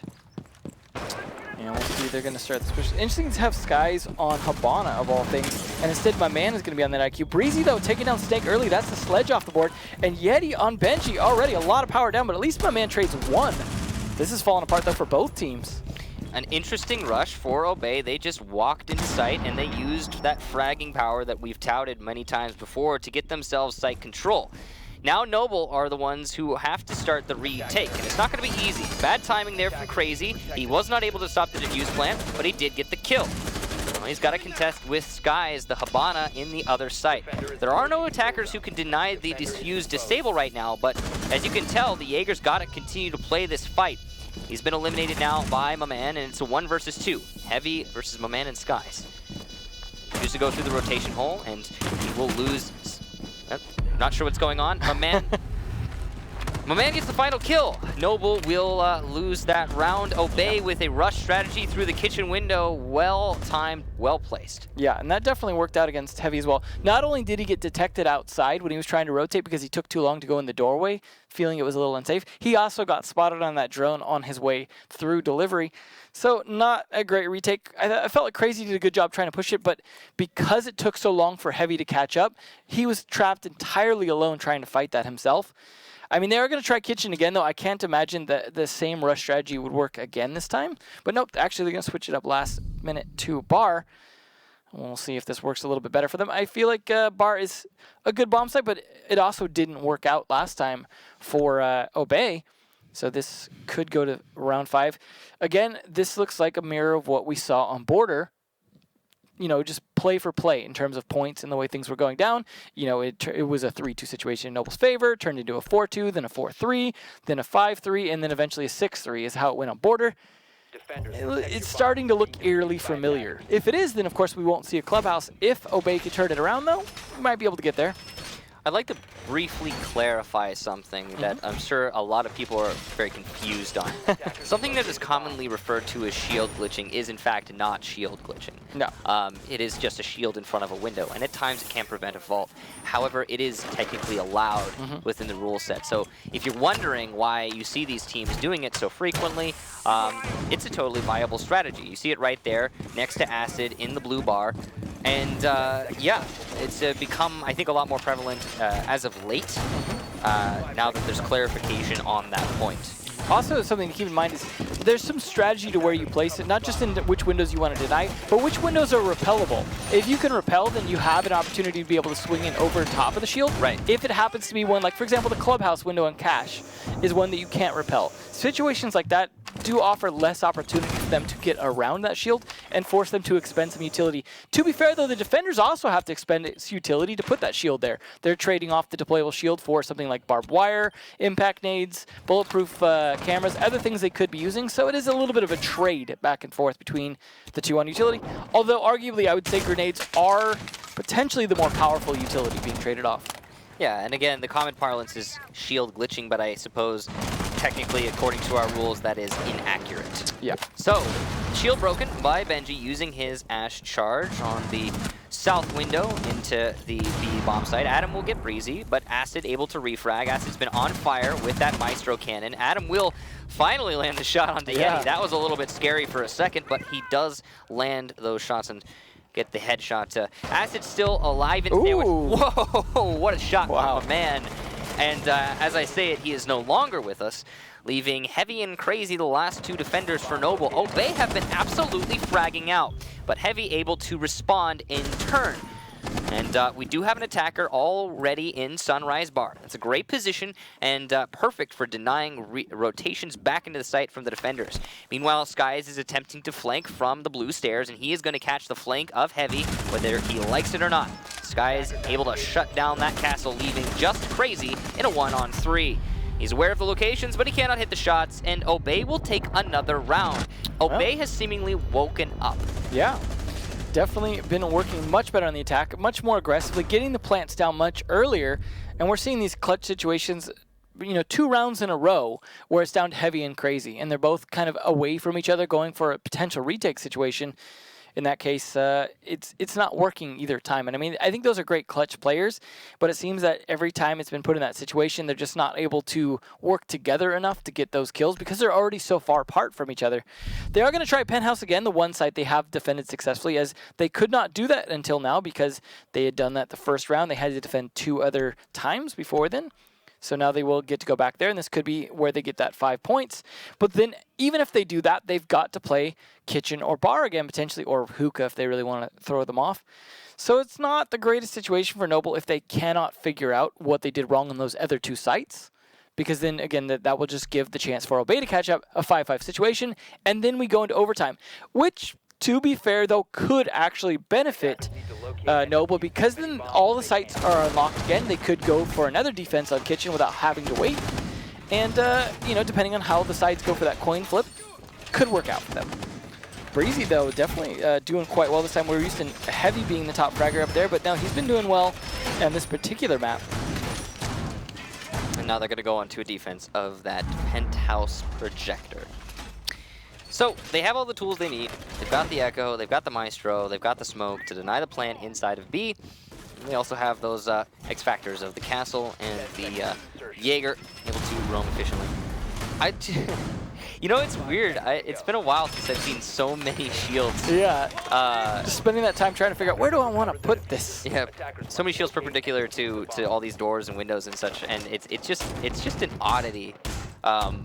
You never saw it. Yeah. Like, even a couple weeks ago, you didn't see that. It's definitely really become all the rage lately. Especially in North America. Yeah. Well, all these U.S. national players, I imagine, going to be abusing that. Or rather, in the U.S. Yeah. The us. The us. Mm-hmm. As we are both from the U.S. Are we? I mean, depends on what you mean by from, I guess, but yeah, technically it does really. The last place you were before you were here in Poland. Sure, yeah. But Adam taking some pot shots here does not have the angle, unfortunately. He's not a Glaz or anything that's going to be doing any kind of special viewing from that angle. But interesting that they're going to open up the wall and use this courtyard. Unfortunately, they do not. I mean, Benji can shoot that with one of his remote breaches, assuming there's not a Jaeger ADS there to stop that. Not sure why he's making everyone else do the work for him. Come on, Benji. So lazy. He's out of him. He's out of him. Okay, he did it already. He's one to open the wall. What a flick there from we go. Benji. Crazy, going for the opportunity, and he just could not seize it. Hitting some of his shots onto that little wooden piece of art propelling in the middle of the room. Yeah, that's gonna let Benji just sit back up there like a gargoyle again, somehow not being killed. And he has dropped, and he will get the second kill, this time onto Breezy. He's going for a third. That's the Echo inside a Projector. Benji absolutely on fire. All the kills for his team in this round. Yeti will refrag onto Snake Nade, but Benji a 4K, leaving just Heavy, the final defender in the hallway. Benji ace? No, my man steals it. Locks out the round, and no ace for Benji, but still a stellar round. Yep. Well, we could finally see this go over to Obey because their attacks have been so good. They've already won as many attacks as Noble did, and with the potential to knock this out here and then send us over to Clubhouse because it is map point now. However, Noble, all they've got to do is win one more to get a chance at a bit more because that will be overtime best of 3. So they're going to try Penthouse one more time. Yeah, they're going for it. Maybe not let Benji kill everyone. Perhaps? Yeah, obviously. So if you want my professional analysis on that round, I would have to tell you that the reason they were unable to successfully defend is Benji walked in and killed everybody. Yeah. And he did Ash things. Yeah, he did do Ash things. That's true. It certainly worked. Yes. So, Obey, we said they've woken up, and I think that's been proven now. They want map number 3. Now, should we get to it, that will be Clubhouse, but there's still potential for overtime from Noble. Well, they're definitely going to have to muster all the confidence they had from those earlier rounds that they won successfully. And some of it, again, is maybe it wasn't a rush attack overall like we'd seen on some of the previous rounds, but again, speed working out in Obey's factor when you get someone like Benji that's feeling confident on the Ash Rush, or just some of these fast plays. we're talking about how slow their attacks were on Border and how that was not working. That seems to be the secret to Obey's success, is just maybe just play it faster, maybe a little looser, play off of your instincts, and just run in, start shooting everyone, hope you catch them all in time. Sometimes instinct plays are really the right play to make. I mean, use that game sense. Yeah. It really depends on the situation, but obviously in that case, it was the right call from Benji, and it did net them a round victory. And now they're on match point, looking to bring it to map number 3. You can see a really good split across both teams. My man's been performing admirably as well, and we'll see how he manages to do in this round. He's going to have to bring his A game, as I'm sure that's exactly what Noble will have in response. Yeah, definitely. And we are seeing some change-ups. Yeti's going to be on the Vigil, for example. Heavy's going to be on the Pulse instead of Castle for once, as that Castle, while useful, was definitely not working out in those clutch situations toward the end that he often found himself in. Maybe having the ability to see through walls to an extent will help out. Yeah, definitely, definitely going to age you quite a bit. So, we've been seeing a lot of Obey using their fragging power to their advantage. The last 3 rounds, in fact, I would really honestly attribute to Obey's just pure and simple gunplay skill. Their ability to get into a fight and win it. And Noble needs to do something about stemming that, that sort of mentality, or just locking it down. Because right now they're struggling to handle it. Yeah. We'll see if that shield helps with that. We did see them manage to vault over that around that shield last time. Is that window's just maybe a bit too wide for that? I think sometimes you just stop some of the vaults. Now Yeti already going to be eliminated. Snake Nade on the Blackbeard will get that kill. And that does not bode well for Noble's chances in this map. Unfortunately, that is putting the no in Noble right now. But they do have first map, so they have at least advantage there in that sense. Not to mention bringing this map close, even if they lose it. But it's only 1 man down, and there's still 1:25 left, and we are seeing Obey slow down again. Oh, ooh, no! a fortune time. What? No! Crazy. Crazy! What? Good trade, though, by Snake. An absolutely insane shot to at least not die in vain. But that was Benji dead. That's important. Yeah, Benji taken out, so no more 4Ks for him. But either way, that was a pretty insane shot. Jaeger really should have just died there. Yeah. This should be a 5v3, but now it's a 4v3. So this is salvageable for Noble, especially considering we still have Heavy downstairs on that Pulse. The IQ is alive on the attack as well, and he's going to be able to deal with those yokai drones and potentially the Pulse at a later date. But for now, 44 seconds, and Noble just needs to wait. They cannot open that wall as well, something to be clear of, unless they use those X-Kairos, which in theory could be shot off. And this Smoke burning it off a little bit early, but he's really stunting this. Unfortunately, denying the angle as well because they don't have glass. He is banned. Nice trades, though, by Sky's coming out ahead now, all on Heavy. See if this C4 is going to change things. C4 and a dream. 20 seconds left to go, but such proximity. Oh, the knife from Heavy. Sky's denied outright the 1v2, but a plant on the bed is also denied by the C4. 10 seconds left. A 1 versus 1. Snake Nade on half HP. He will go for the plant. He is, however, exposed under the bed. The shots can land for Heavy, but he's missing. He's shooting into the bed instead of over the bed.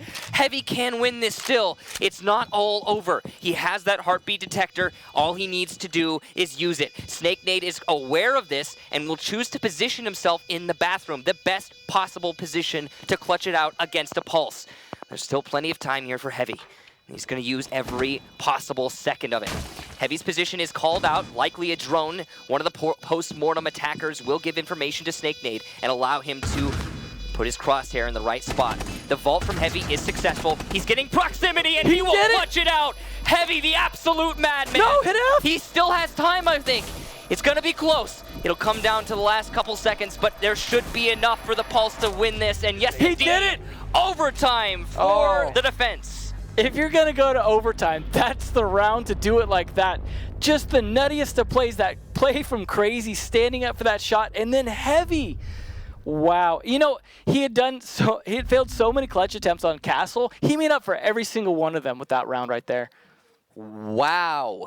They're like, oh, I'll plant on the bed because we know Pulse is downstairs. That's fine. He's just going to throw it and land it right on your dome. Unfortunately. Respect being laid down even by Obey. Yeah. Definitely a pretty incredible clutch there from Heavy. He's got to be happy about that one. Absolutely. What a nutty play. And that, like you said, it's going to take it to overtime, so still a chance here for this to come out ahead. However, Noble has struggled the most on defense. So them starting on defense, not necessarily to their advantage, but they're going to go Kitchen, a site they have yet to win, because they have won Penthouse twice only.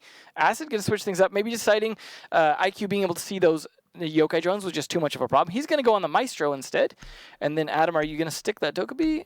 Or are you just changing the loadout, maybe? Because when you go to change the loadout, it does make it look like you're potentially switching over again. Well, looks like he's sticking it. So, we have that Dokkaebi on Obey. Now, that to me, the 6-pick into the Dokkaebi, the fact that it was a 6-pick in the first place, tells me that Obey is maybe banking on another rush strat. What do you think, Devin? I think at this point, they probably should. The Dokkaebi is definitely going to play into that if they can use those smokes and have good, maybe side coverage from Blackbeard. They could have Blackbeard either facing down delivery or facing into the kitchen window. I think it's a good idea. They have the utility to open up castle barricades fairly quickly as well. All of the rounds that Obey have managed to win on attack so far have come as a result of some aggressive play or another. Whether it's a rush or just someone playing off of, pure simple intuition. Well, maybe Breezy's Grismont mines will factor a little bit into that along with the Goo mines, enough to slow them down in this. So I like the extra trap utility. I mean, maybe even a Frost would actually be a good idea. We have seen it somewhat work on this bomb site before.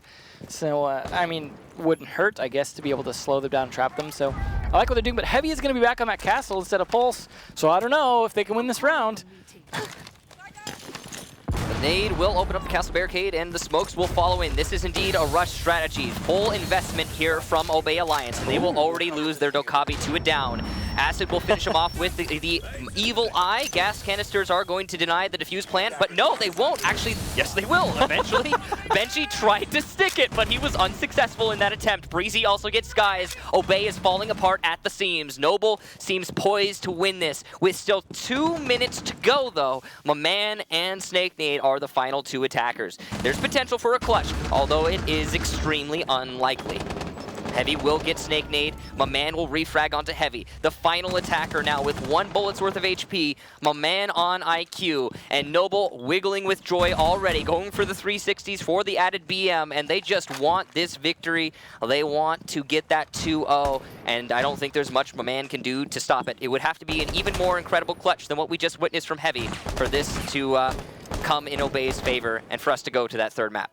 Definitely not looking good. My man is going to have to do a lot. He has the ability to see gadgets, at least. That's going to give him some ability to avoid some of those traps, but he's going to be playing this, have to play off of his speed and aggression, because anything he does that delays his positioning is going to give time for the rest of Noble to figure out where he's at. I mean, his 1 kill was through the drone hole, so he's going to go back to old reliable, dip into the well again. And you see Breezy peeking at Yeti, though. He's more than ready for that. Playing that very aggressive. That deployable shield definitely really paid off, not to mention the way he's using the bomb. It seemed like Noble were absolutely ready for what you described. That was exactly what you were saying. Obey were playing for the rush, and Noble were like, come on in. We've got not the literal welcome map, but the next best thing. So this is the overtime match point situation. 1 more round, and Noble will get that victory. Yep. We're just inches away. And attack was their strength, so they are in a good position. This is going to be going to Kitchen, though, which is a site that they both won and lost in their first 5 rounds. So that makes it, I guess, a 50-50 chance here for Obey.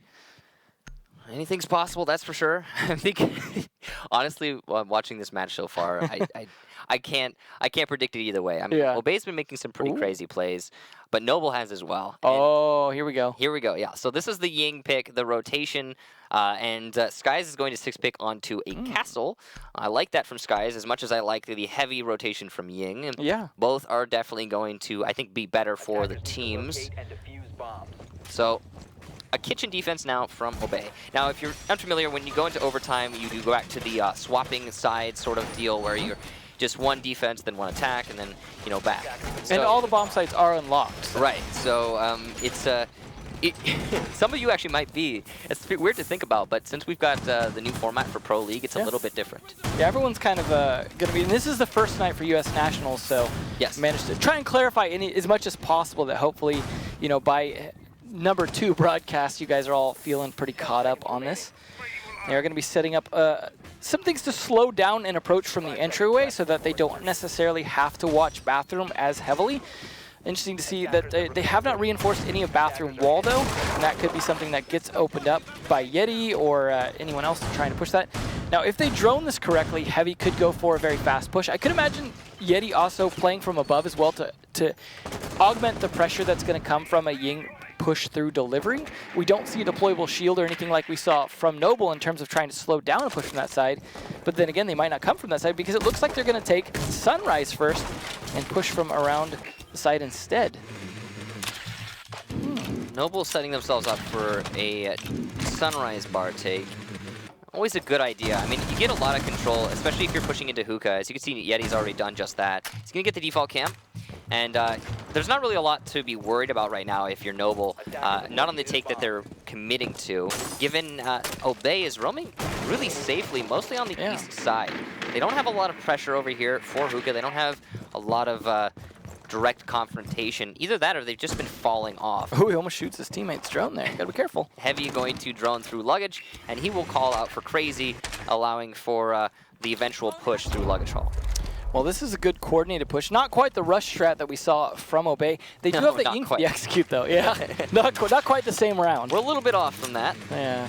Either way, though, they do tend to have good time management. We have seen them even plant in Sunrise with 2 minutes, on the 2-minute mark previously. I really like this setup that we're seeing from Noble so far. So they're going to start opening up these castle barricades, going for the utility clear, and then they have that Ying on the kitchen window. If Ying is allowed to throw the Candelas into the adjacent site, this will be absolute domination. First, Candelas are soon to come, I'm sure. Oh, don't die on this. This is a really, it's a tricky thing to challenge.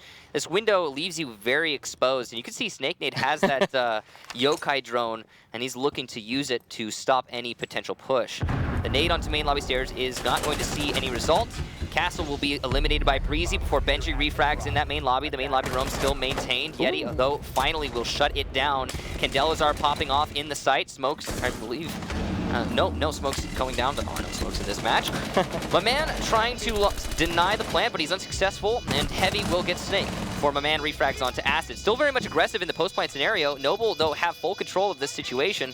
They only need this last round to get the victory. And Yeti, on such a long angle, will hit the headshot onto Adam before my man is able to refrag, leaving him, though, as the sole defender against 2.